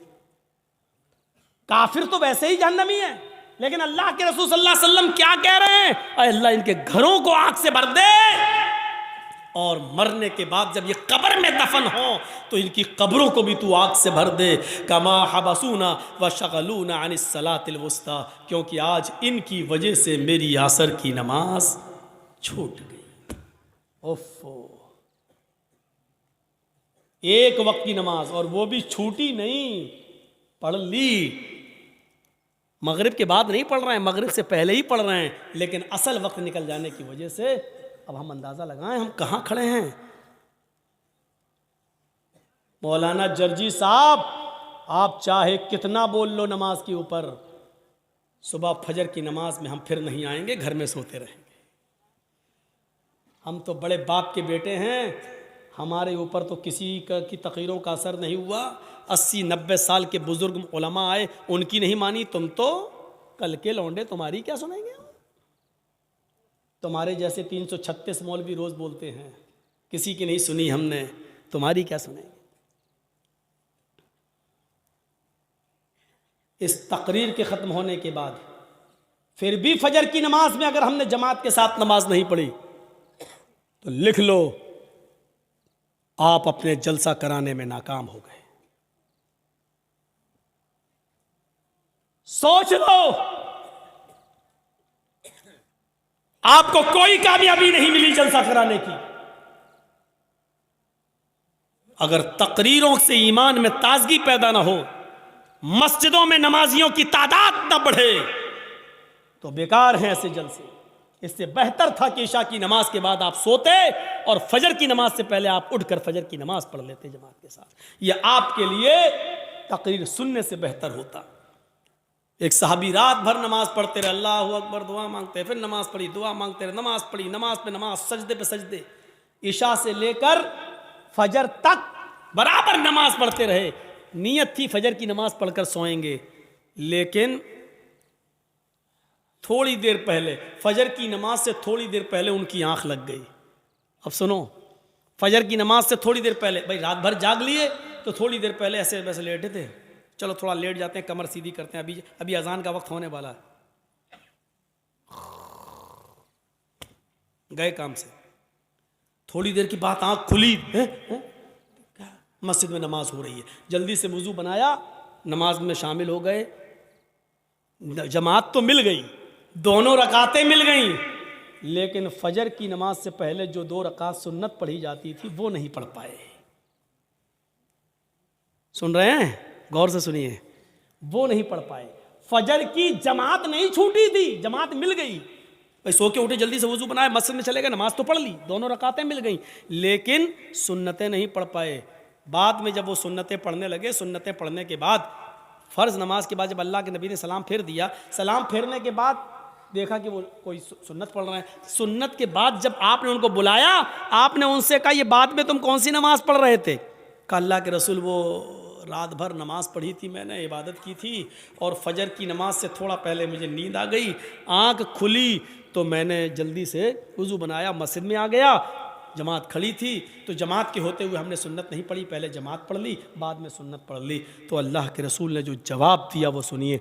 आपने फरमाया, काश तो पूरी रात आराम से सोता, काश तो पूरी रात इशा की नमाज के बाद से लेकर फजर तक आराम से सोता, गहरी नींद में सोता, लेकिन फजर की नमाज से पहले उठकर वुज़ू बना लेता और फजर की नमाज से पहले 2 रकात सुन्नत पढ़ लेता। अल्लाह की कसम, फजर से पहले 2 रकात सुन्नत अगर पढ़ लेता तो ये 2 सुन्नतें तेरे लिए रात भर की इबादत से ज़्यादा बेहतर होती।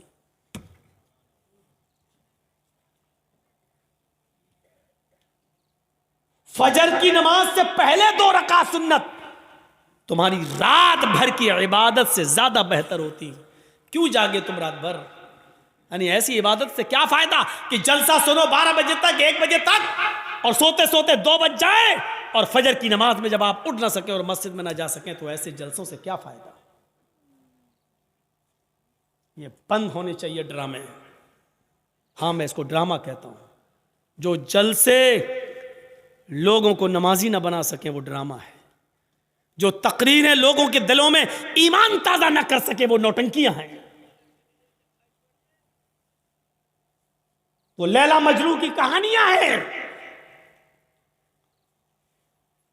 तसव्वुर कीजिए हम कहां हैं। नमाज कितनी जरूरी चीज है हमारी सोसाइटी और हमारे समाज में और हमारे लिए। रमजान का चांद देखा जाता है और ईद का भी देखा जाता है। रमजान का चांद देखने के लिए एक आदमी की, बाशरा आदमी की गवाही की जरूरत है। अगर एक आदमी ये कह दे कि मैंने चांद देखा है, तो दूसरे दिन से रोजा रखा जाएगा। ईद के चांद के लिए 2 आदमियों की गवाही जरूरी है। ईद के चांद के लिए उसूल है।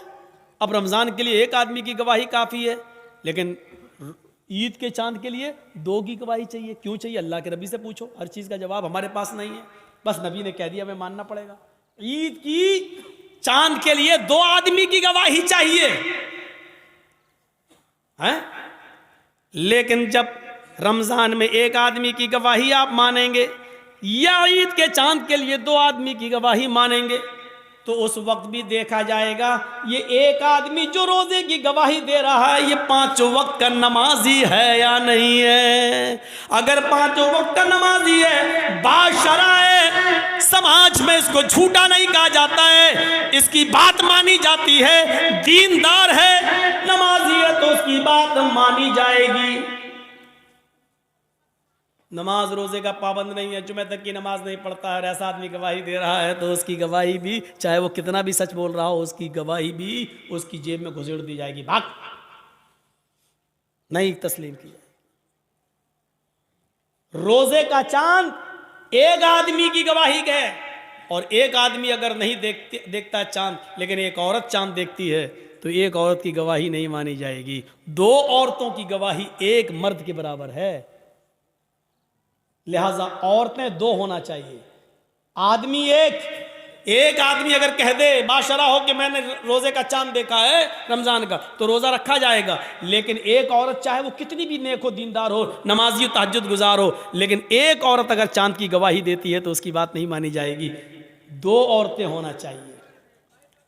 ऐसे ही ईद का चांद 2 मर्दों की गवाही चाहिए, लेकिन 2 मर्दों ने नहीं देखा है, एक मर्द ने देखा है और एक औरत ने, तो नहीं मानी जाएगी। एक मर्द ने देखा है तो 2 औरतें होनी चाहिए, या 4 औरतें होनी चाहिए,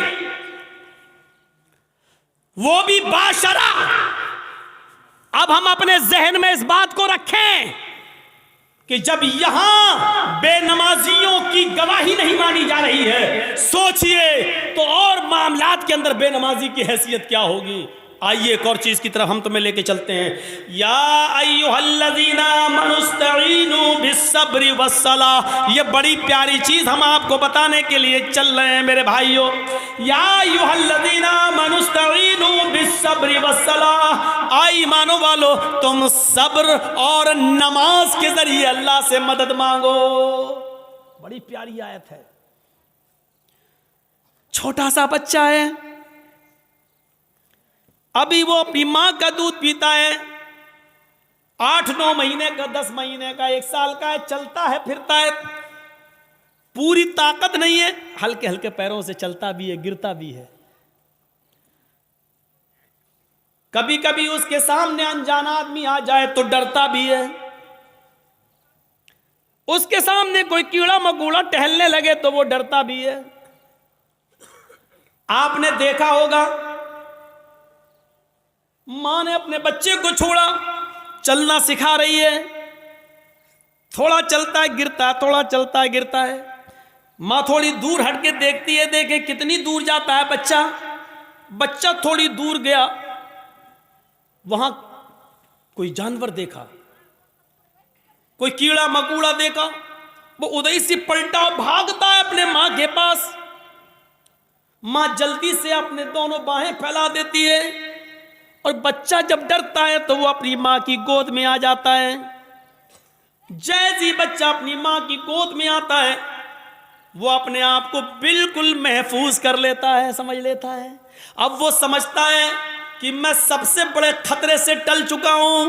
अब सबसे बड़ी मुसीबत, भाई बच्चे के लिए तो वही सबसे बड़ी मुसीबत है जिससे वो डर रहा है। बच्चा अपनी मां की गोद में आया, और जैसे ही वो अपने मां की गोद में आता है, वो समझता है कि अब मुझे कोई खतरा नहीं है, क्योंकि मैं एक सुरक्षित गोद में आ गया हूं, एक महफूज गोद में के अंदर आ गया हूं। अब मुझे दुनिया व माफिया का कोई खतरा नहीं है। बच्चा अपनी मां की गोद में आ जाता है तो वो दुनिया के बड़े से बड़े खतरे से अपने आप को महफूज समझ लेता है। कुरान यही फरमा रहा है, लोगों नमाज ये मां की गोद है। तुम्हारे लिए बड़े से बड़े खतरे जब तुम्हारे सामने आए, बड़ी से बड़ी मुसीबतें जब तुम्हारे सामने आए, बड़े से बड़े खौफनाक मरहले जब तुम्हारे सामने आए, तो तुम नमाज की आगोश में आ जाओ, नमाज की गोद में आ जाओ। जब तुम मस्जिद में आ जाओगे, नमाज की आगोश में आ जाओगे, तो तुम उस खतरे से महफूज हो गए। नमाज अपने नमाजी को अपनी गोद में ऐसे ले लेती है जैसे माँ अपनी गोद में अपने बच्चे को ले लेती है। जैसे बच्चा माँ की गोद में आकर अपने आप को महफूज समझ लेता है, ऐसे ही नमाजी नमाज के अंदर अपने आप को महफूज समझ लेता है। एक सहाबी हैं, जंग हो रही है, नमाज का वक्त हो जाता है। नमाज के वक्त ही में अबू दाऊद शरीफ की रिवायत है, एक तीर आता है और तीर आते ही उनकी पीठ में लगता है। और सोचो, तीर किसी की पीठ में लग जाए और नमाज के अंदर लग जाए। लगी, हाथ बंधे हुए हैं, तीर पीछे लगता है, खून बहने लगता है और टपकने लगता है। लेकिन इन्होंने कुरान पढ़ना बंद नहीं किया, पूरी नमाज पढ़ ली। जब सलाम फेरा, अस्सलामु अलैकुम वरहमतुल्लाह, अस्सलामु अलैकुम वरहमतुल्लाह, लोग उनके पास आए, साहब ये क्या किया तुमने? इतना खतरनाक तीर आधे से ज्यादा तुम्हारी पीठ में घुस गया, खून से पूरी चटाई भीग गई, तुम्हारा कपड़े लहूलुहान हो गए और तुम नमाज में मसरूफ हो।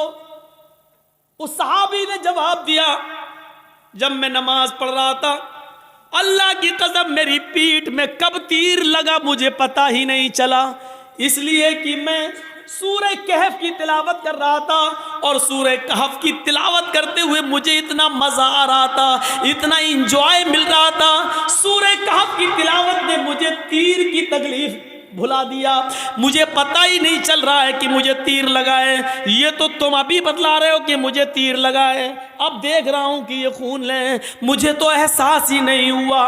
गौर कीजिए, कितना बड़ा खतरा था तीर का लगना, और उनको पता ही नहीं, क्योंकि वो नमाज की गोद में थे, नमाज की आगोश में थे। सोचो मेरे प्यारे साथियों, आज हमारी भी नमाजें हैं, हम पढ़ते हैं और एक छोटा सा मच्छर काट ले तो हम जल्दी से गाल मसलने लगते हैं, मच्छर मारने लगते हैं, इसलिए कि हमें कुरान की तिलावत में मजा ही नहीं आता है। वो कह रहे हैं कि हम ऐसे सूरह कहफ पढ़ रहे थे, सूरह कहफ की तिलावत में मुझे इतना मजा आ रहा था, इतना एंजॉय आ रहा था कि मुझे पता ही नहीं चला कि मुझे कब तीर लगा। या अय्युहल्लज़ीना आमनुस्तईनु बिस्सब्रि वस्सलाह, ईमानो वालो तुम सब्र और नमाज के जरिए अल्लाह से मदद मांगो, सब्र और नमाज के जरिए अल्लाह से मदद मांगो। सब्र और नमाज के जरिए सब्र करो और नमाज आगोश में आ जाओ नमाज के। और जब तुम मांगो तो अल्लाह, जब नमाज पढ़ोगे तो अल्लाह तुम्हारी सब सुनेगा। हाँ, ऐसा भी हो सकता है कि नमाज के बाद तुम कुछ मांग रहे हो और अल्लाह नहीं दे रहा है, ये हो सकता है, तो इसमें घबराना नहीं चाहिए। नमाज भी पढ़ रहे हो, दुआ भी मांग रहे हो, या रब्बी या रब्बी या रब्बी, अल्लाह मुझे ये दे, मुझे ये दे, मुझे ये दे, लेकिन नहीं मिल रहा है, इसका यह मतलब नहीं कि आपकी नमाजें कबूल नहीं हो रही, इसका यह भी मतलब नहीं कि अल्लाह आपसे नाराज है। कभी ऐसा मत सोचना। नहीं दे रहा है तो वो जानता है कि क्यों नहीं दे रहा है, उसकी मर्जी है, उसी में भलाई हो सकती है। हमारा एक छोटा सा बच्चा है, उसको निमोनिया हो गया है, एक मिसाल दे रहा हूं। आपका एक छोटा सा बच्चा है, उसको निमोनिया हो गया है, नाक बह रही है, बुखार में तड़प रहा है, बार बार उसको प्यास भी लग रही है, डॉक्टर ने दवा दी है, ठंडी चीजों से मना किया है। जब आप उस बच्चे को लेकर दवा लेकर आ रहे हैं तो रास्ते में बर्फ बेचने वाला आइसक्रीम बेचने वाला आइसक्रीम बेच रहा है, और आपका बच्चा आइसक्रीम की जिद कर रहा है, पापा मुझे आइसक्रीम चाहिए, पापा मुझे आइसक्रीम चाहिए, डैड मुझे आइसक्रीम चाहिए, अब्बू मुझे आइसक्रीम चाहिए। मुझे ईमानदारी के साथ बताइए, आपका बच्चा बुखार की हालत में, निमोनिया की पोजीशन में आइसक्रीम मांग रहा है, क्या आप उसको आइसक्रीम दिलाएंगे? क्या आप उसको आइसक्रीम खिलाना पसंद करेंगे? नहीं, क्योंकि आप जानते हैं कि इस वक्त इसकी अगर मुराद मैंने पूरी कर दी तो मेरा बच्चा और ज्यादा बीमार हो जाएगा। आप उसके हजार जिद करने के बावजूद आप उसको आइसक्रीम नहीं देंगे, जबकि आपको बुरा लग रहा है कि मेरा बच्चा बेचारा मांग रहा है। आप नहीं चाहते कि उसकी तमन्ना पूरी ना हो, आप चाहते हैं कि दिलाएं, लेकिन उसकी बीमारी बतला रही है आइसक्रीम उसके लिए नुकसानदेह है। आप बाप होते हुए भी अपने बच्चे को आइसक्रीम नहीं दिलाएंगे, क्योंकि ये आप जानते हैं कि मेरे बच्चे के लिए क्या अच्छा है क्या बुरा है। आप कहिए अल्लाह मुझे ये दे, मुझे ये दे, मुझे ये दे, और नहीं मिल रहा है तो नाराज मत होइए, क्योंकि आपका रब जानता है आपको क्या देना है और क्या नहीं देना है। वो क्यों नहीं दे रहा है आपको, इस पे अल्लाह ताला से शिकवा मत करिए, शिकायत मत कीजिए। हो सकता है उसका न देने में ही भलाई हो जो चीज आप मांग रहे हो। एक बादशाह ऐलान करता है, आओ मेरी रियाया, मेरी पब्लिक, जो मुझसे मांगेगी मुंह मांगे मैं उसको दूंगा। सारी की सारी पब्लिक एक मैदान में जमा हो जाती है, और बादशाह जो पब्लिक मांगती जा रही है बादशाह देता जा रहा है। एक बुढ़िया एक खच्चर पे बैठ के आई, खच्चर गधे की तरह होता है, खच्चर पे बैठ के आई। बादशाह ने कहा, बुढ़िया तेरा बेटा है? कहा नहीं। पति है? कहा नहीं। कोई नहीं है? कहा नहीं। आए मेरे वजीर, इस बुढ़िया को 100 दीनार दे दो, 100 सोने की अशरफियां दे दो। बुढ़िया कहने लगी, नहीं, आप बेइंसाफी कर रहे हैं, सबसे पूछ रहे हैं कि बताओ क्या मांगते हो, और जो जो मांग रहा उसको आप देते जा रहे हैं, और मुझसे कह रहे हैं कि 200 अशरफी दे दो सोने की। नहीं, मुझे भी मुंह मांगे इनाम चाहिए। बादशाह ने कहा, बता तुझे क्या चाहिए? उसने कहा, जो खच्चर में लेके आई हूं इसके ऊपर इतना सोना लाद दो कि ये आसानी से लेकर मेरे घर तक पहुंच जाए। इस खच्चर के वजन के बराबर सोना। बादशाह ने कहा, देखो ये तुम गलत कर रही हो। क्या जवाब दिया उस बुढ़िया ने? आपने सबकी मुरादें पूरी की, मेरी भी करो। पब्लिक कहने लगी, हां बादशाह सलामत, आपकी बेइंसाफी, आप गलत कर रहे हैं, सबको मुंह मांगे दे रहे हैं, तो इस बुढ़िया ने भी जो मांगा उसको दो।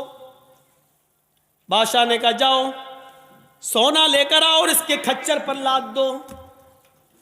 सोना लाद कर खच्चर पर लेकर बुढ़िया चली गई घर। गांव के लोगों को पता चला, ओ सुनो बहुत सा माल आया, सोना मिला है बुढ़ी को। घर कमजोर था, रात में नकब लगाया, 2-3 चोर अंदर घुसे। बुढ़िया में ताकत ही कितने थी, एक ने पैर पकड़ा, एक ने गर्दन दबा दी, पकड़ा ठक, खत्म। 1 मिनट भी नहीं लगा, बुढ़िया गई और सारा सोना वो लेकर भाग गई। सुबह हंगामा हो गया, बुढ़िया मारी गई, सोना चला गया। बादशाह ने सारी रियाया को फिर बुलाया, कहा लोगों क्या हुआ? कहा बुढ़िया मारी गई, सोना गायब। कहा देखो मैं जानता था, इसीलिए उसको 100 अशरफियां दे रहा था। मैं जानता था कि उस बुढ़ी को लालच है, इतना सोने का करेगी क्या? ना इतना खा पाएगी, उसकी जिंदगी में अब ज्यादा दिन भी तो नहीं रह गए, लेकिन उसके लालच ने उसको मार दिया। इसीलिए मैं उसको 100 सोने की अशरफियां दे रहा था, लेकिन आप लोगों ने मेरी मुखालिफत की। देखो, मुझे मालूम था बुढ़िया इतना सोना नहीं संभाल सकेगी, इसलिए मारी गई। एक मामूली बात से ये कह रहा है कि कितना उस बुढ़िया को मिलना चाहिए मैं जानता हूं, और क्या नहीं मिलना चाहिए मैं जानता हूं। तो जो लोग अल्लाह से दुआएं मांगते, मुझे ये दे दे, मुझे ये दे दे, लेकिन नहीं मिल रहा है, उसका रब जानता है कि क्या देना चाहिए, क्या नहीं देना चाहिए, कितना देना चाहिए और कितना नहीं देना चाहिए, ये उसको मालूम है। इसलिए उसने जितना दिया है उसी पर राजी रहो, उसी पर खुश रहो। ज्यादा माल तबाही और बर्बादी का बायस भी बन जाता है। कल मैंने बताया था, अल्लाह के नबी ने जब जन्नत में झांक कर देखा तो जन्नत में सबसे ज्यादा गरीब, फकीर और मिस्कीनों को देखा, और जहन्नम में झांक कर देखा तो सबसे ज्यादा औरतों को देखा। मेरे भाइयों, अंदाजा लगाइए, या अय्युहल्लज़ीना आमनू इस्तईनु बिस्सब्रि वस्सलाह। नमाज एक माँ की तरह है। जिस तरह बच्चा माँ की गोद में आ जाता है तो अपने आप को महफूज समझता है, ऐसी बड़ी से बड़ी मुसीबतें जब हमारे और आपके ऊपर आए तो हम नमाज में मसरूफ हो जाएं। यकीन नहीं आता तो सुनो, इब्राहिम अलैहिस्सलाम अपनी बीवी सारा के साथ, सारा, हाजरा तो दूसरी है, सारा पहले थी, पहली बीवी कौन है? सारा। सारा के साथ जा रहे हैं और जालिम बादशाह के मुल्क में घुस जाते हैं। उस मुल्क को क्रॉस करना चाहते हैं। जालिम बादशाह के वजीरों ने लोगों को बताया, बादशाह को बताया, एक आदमी है, उसके साथ एक औरत है और बड़ी खूबसूरत है। बादशाह ने कहा, अच्छा खूबसूरत है, कहाँ? बुला के लाओ। इब्राहिम और सारा बुला कर लाए गए। बादशाह ने पूछा, ये तुम्हारी कौन है? इब्राहिम अलैहिस्सलाम ने फरमाया, ये मेरी बहन है।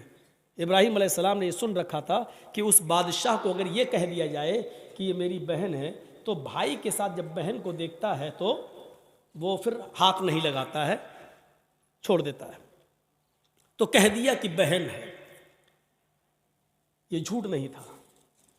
इब्राहिम अलैहिस्सलाम ने जब ये कहा कि ये मेरी बहन है, तो इस हैसियत से कहा कि सारी दुनिया के मुसलमान आपस में भाई हैं और सारी दुनिया की औरतें बहन है। ईमानी रिश्ते से उनको अपना बहन दिल में नियत की थी। ईमानी रिश्ते से तो सभी बहन है, हर कोई एक दूसरे का भाई, एक दूसरे की बहन है। लेकिन चूंकि खूबसूरत इतनी थी हजरत सारा कि बहन कहने के बावजूद भी उसकी नीयत खराब रही।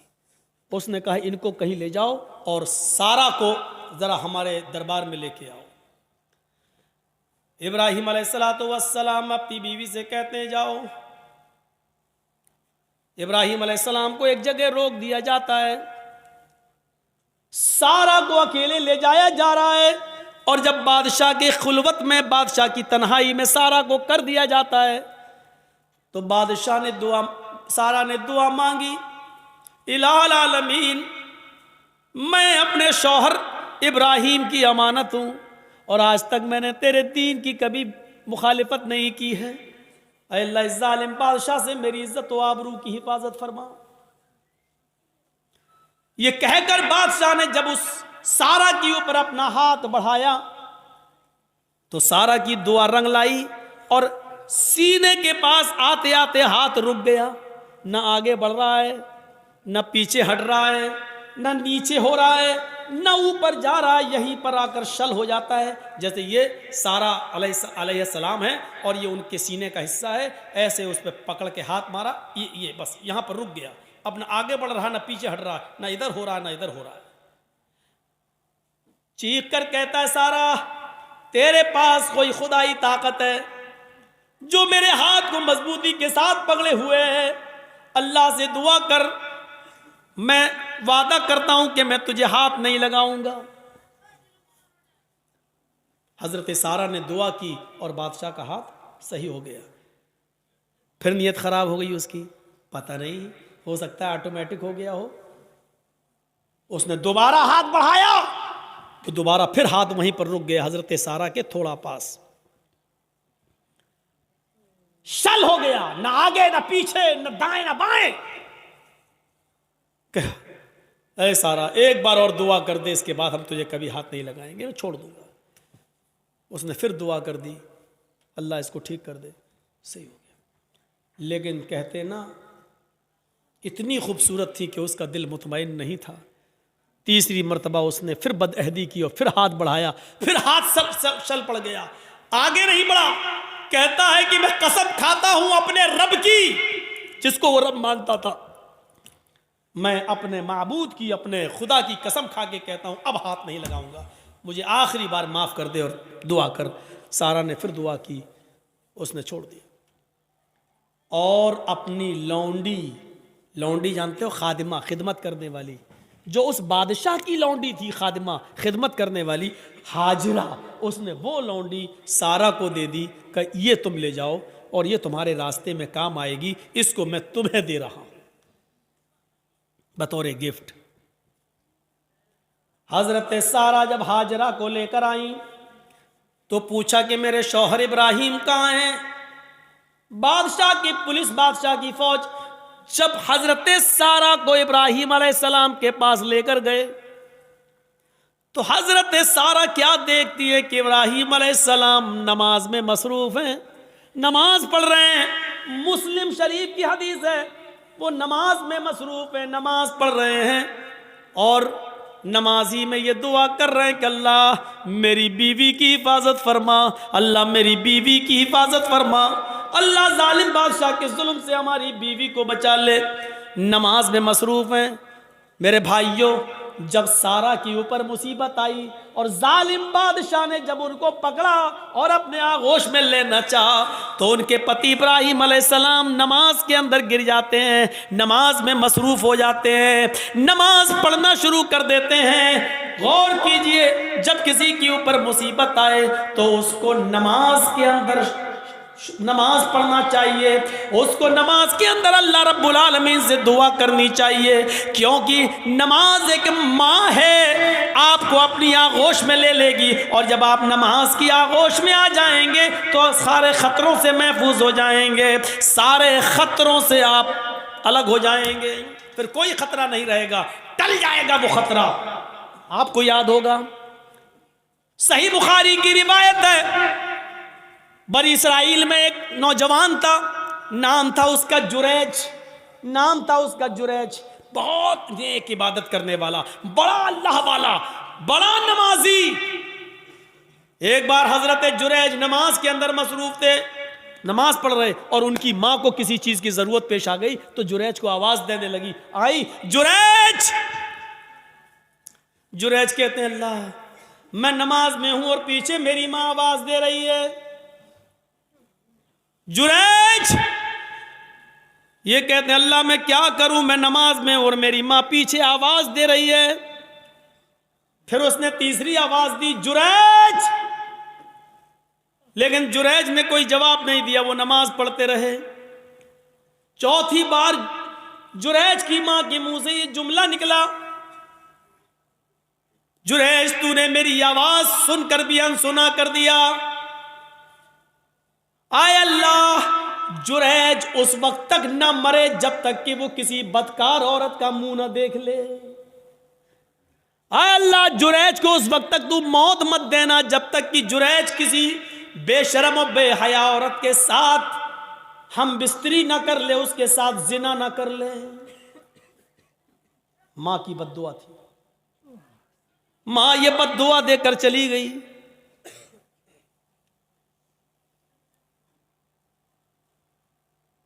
फिर क्या होता है, 2-4-5 दिन के बाद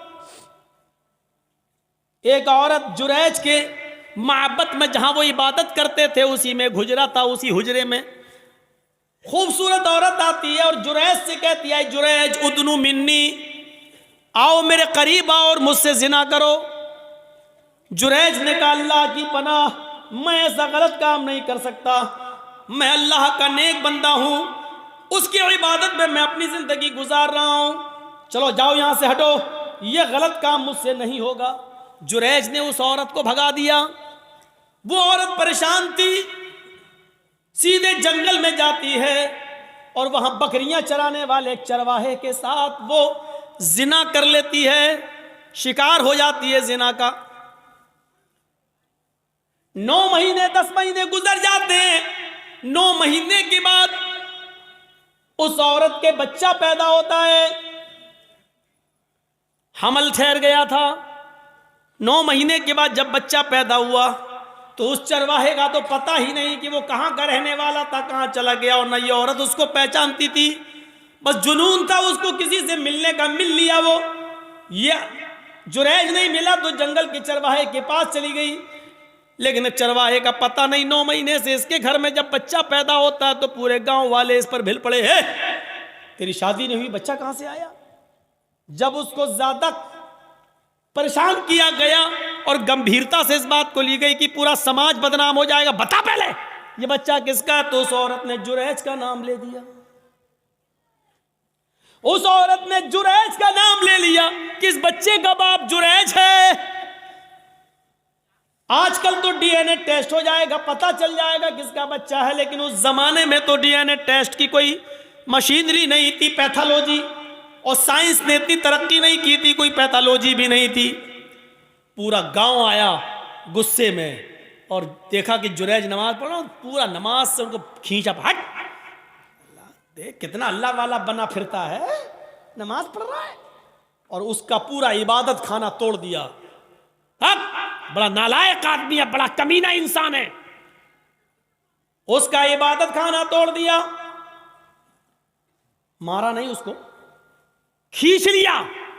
देख कितना अच्छा बनता है, कितना नेक बनता है, सजदों पे सजदे करता है, रात में नमाज पढ़ता है, दिन में नमाज पढ़ता, और कारनामा देख, गांव की लड़की के साथ ऐसा हाल, उसको मां बना दिया, प्रेग्नेंट कर दिया, उसके पेट में बच्चा। किस किस को सफाई देते। जब औरत ये कह रही है कि इस बच्चे का बाप जुरैज है, तो अब जुरैज किस किस को सफाई देते। नहीं मानता कोई उनकी बात।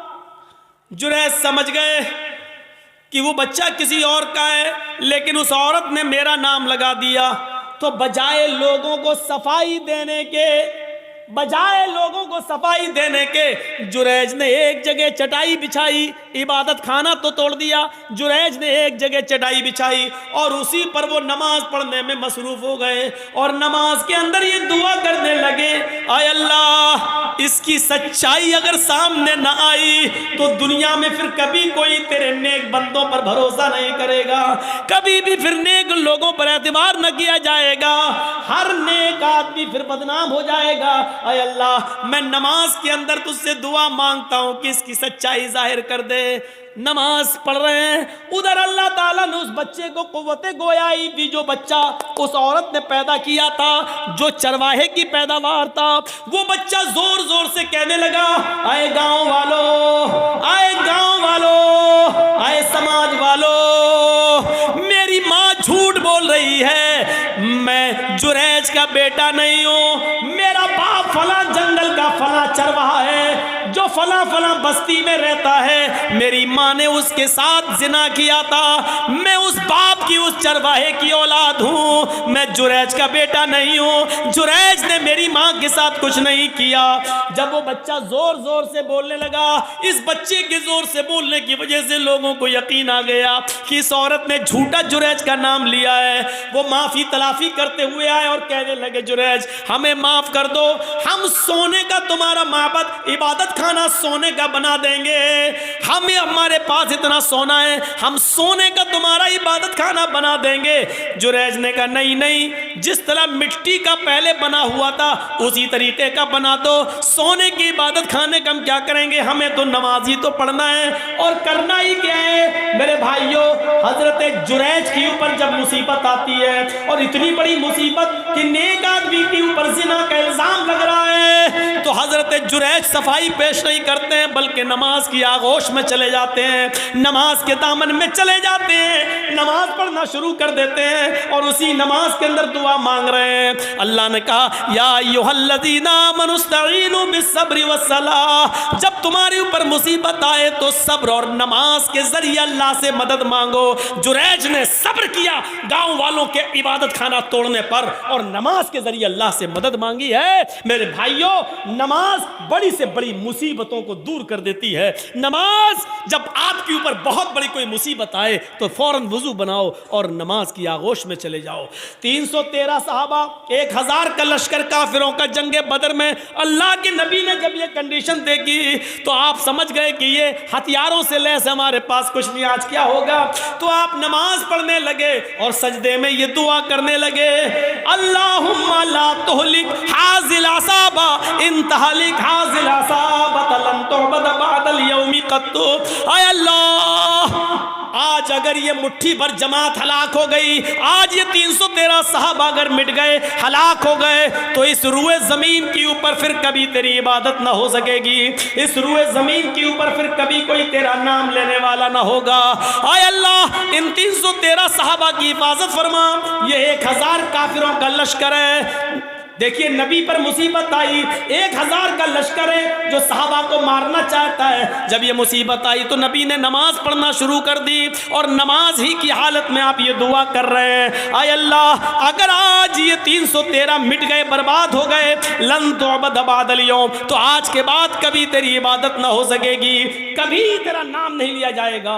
और आप देख लीजिए मेरे भाइयों, जितने लोगों को अल्लाह के नबी के ज़माने में सहाबा किराम को फांसी पर लटकाया गया या उनसे कहा गया कि तुम्हारी गर्दन काटी जाएगी, उड़ाई, बताओ आखिरी तमन्ना क्या है। तो उन लोगों ने आखिरी तमन्ना जब बताई तो ये नहीं कहा मुझे मेरी माँ से मिलवा दो, ये नहीं कहा मुझे मेरे बाप से मिलवा दो, ये नहीं कहा मुझे मेरे बीवी से या बेटे से मिलवा दो। जब उनसे पूछा जाता तुम्हारी आखिरी तमन्ना क्या है, तो वो कहते मुझे 2 रकात नमाज पढ़ने की मोहलत दे दो, मुझे 2 रकात नमाज पढ़ने का मौका दे दो बस। और वो हल्की नमाज पढ़ते 2 रकात, ताकि दुश्मन ये ना समझे कि मैं लंबी नमाज इसलिए पढ़ रहा हूं ताकि मौत से बच जाऊं या मौत के डर से मैं लंबा कर रहा हूं। वो छोटी छोटी हल्की हल्की नमाज पढ़ लिया करते थे। नमाज मुसीबतों को और परेशानियों को दूर करती है मेरे भाइयों। जब आपके पास कोई मुसीबत, कोई परेशानी आए, फौरन नमाज की आगोश में चले जाओ और नमाज के बाद या नमाज में दुआ मांगो अल्लाह ताला से कि बारे इलाह तू हमारी खताओं को माफ़ फरमा दे, बारे इलाह इस मुसीबत को तू हमारे ऊपर से हटा दे और दूर कर दे। मेरे भाइयों, नमाज इंसान के लिए वैसे ही है जैसे माँ की गोद बच्चे के लिए है। बच्चा जब डरता है तो माँ की गोद में आता है तो अपने आप को महफूज समझता है। आप जब नमाज पढ़ेंगे तो अपने आप को महफूज समझेंगे। 1:10 हो गया है, मुझे निकलना है। जो ट्रेन मुझे पकड़नी थी वो आज कैंसिल हो गई है। मेरे भाइयों, मैंने बर वक्त फ़्लाइट का टिकट कलकत्ता से निकाला है, मुझे लखनऊ जाना है और कलकत्ता तक भी मुझे 8 बजे तक पहुंचना है। इसलिए हम अल्लाह से दुआ करते हैं कि बारे इलाह तो हमारी ख़ताओं को माफ़ फरमा दे, गुनाहों को बख्श दे, जमीअ मुसलमानों पर रहम फरमा, हम सबको पक्का सच्चा नमाजी बना दे। अल्लाह, जब मुसीबतें आएँ तो नमाज की आगोश में हमें जाने की तौफ़ीक़ अता फरमा, हमें नमाज पढ़ने का आदी बना दे और नमाज हमारे जिस्मों में ऐसे शराइत कर दे जैसे हमारे जिस्म में रूह है तो हम हैं, रूह नहीं तो हम नहीं। ऐसा ही नमाज हमारे लिए बना दे। हम जब तक रहें नमाज कायम करते रहें। अल्लाह, नमाज को छोड़ना हमारे लिए मुसीबत, हमारे लिए बहुत बड़ी मुसीबत बन जाए। जब नमाज हम छोड़ें तो ये लगे कि जैसे हमारी जान चली गई हो। अल्लाह, जब तक तो हमें ज़िंदा रख, इस्लाम पे ज़िंदा रखना, और जब हमारा ख़ात्मा हो तो ईमान पर हमारा ख़ात्मा फरमाना। वमा अलैना इल्लल बलागुल मुबीन व आखिरु दअवाना अनिल हम्दुलिल्लाहि रब्बिल आलमीन। अस्सलामु अलैकुम व रहमतुल्लाहि व बरकातुहू।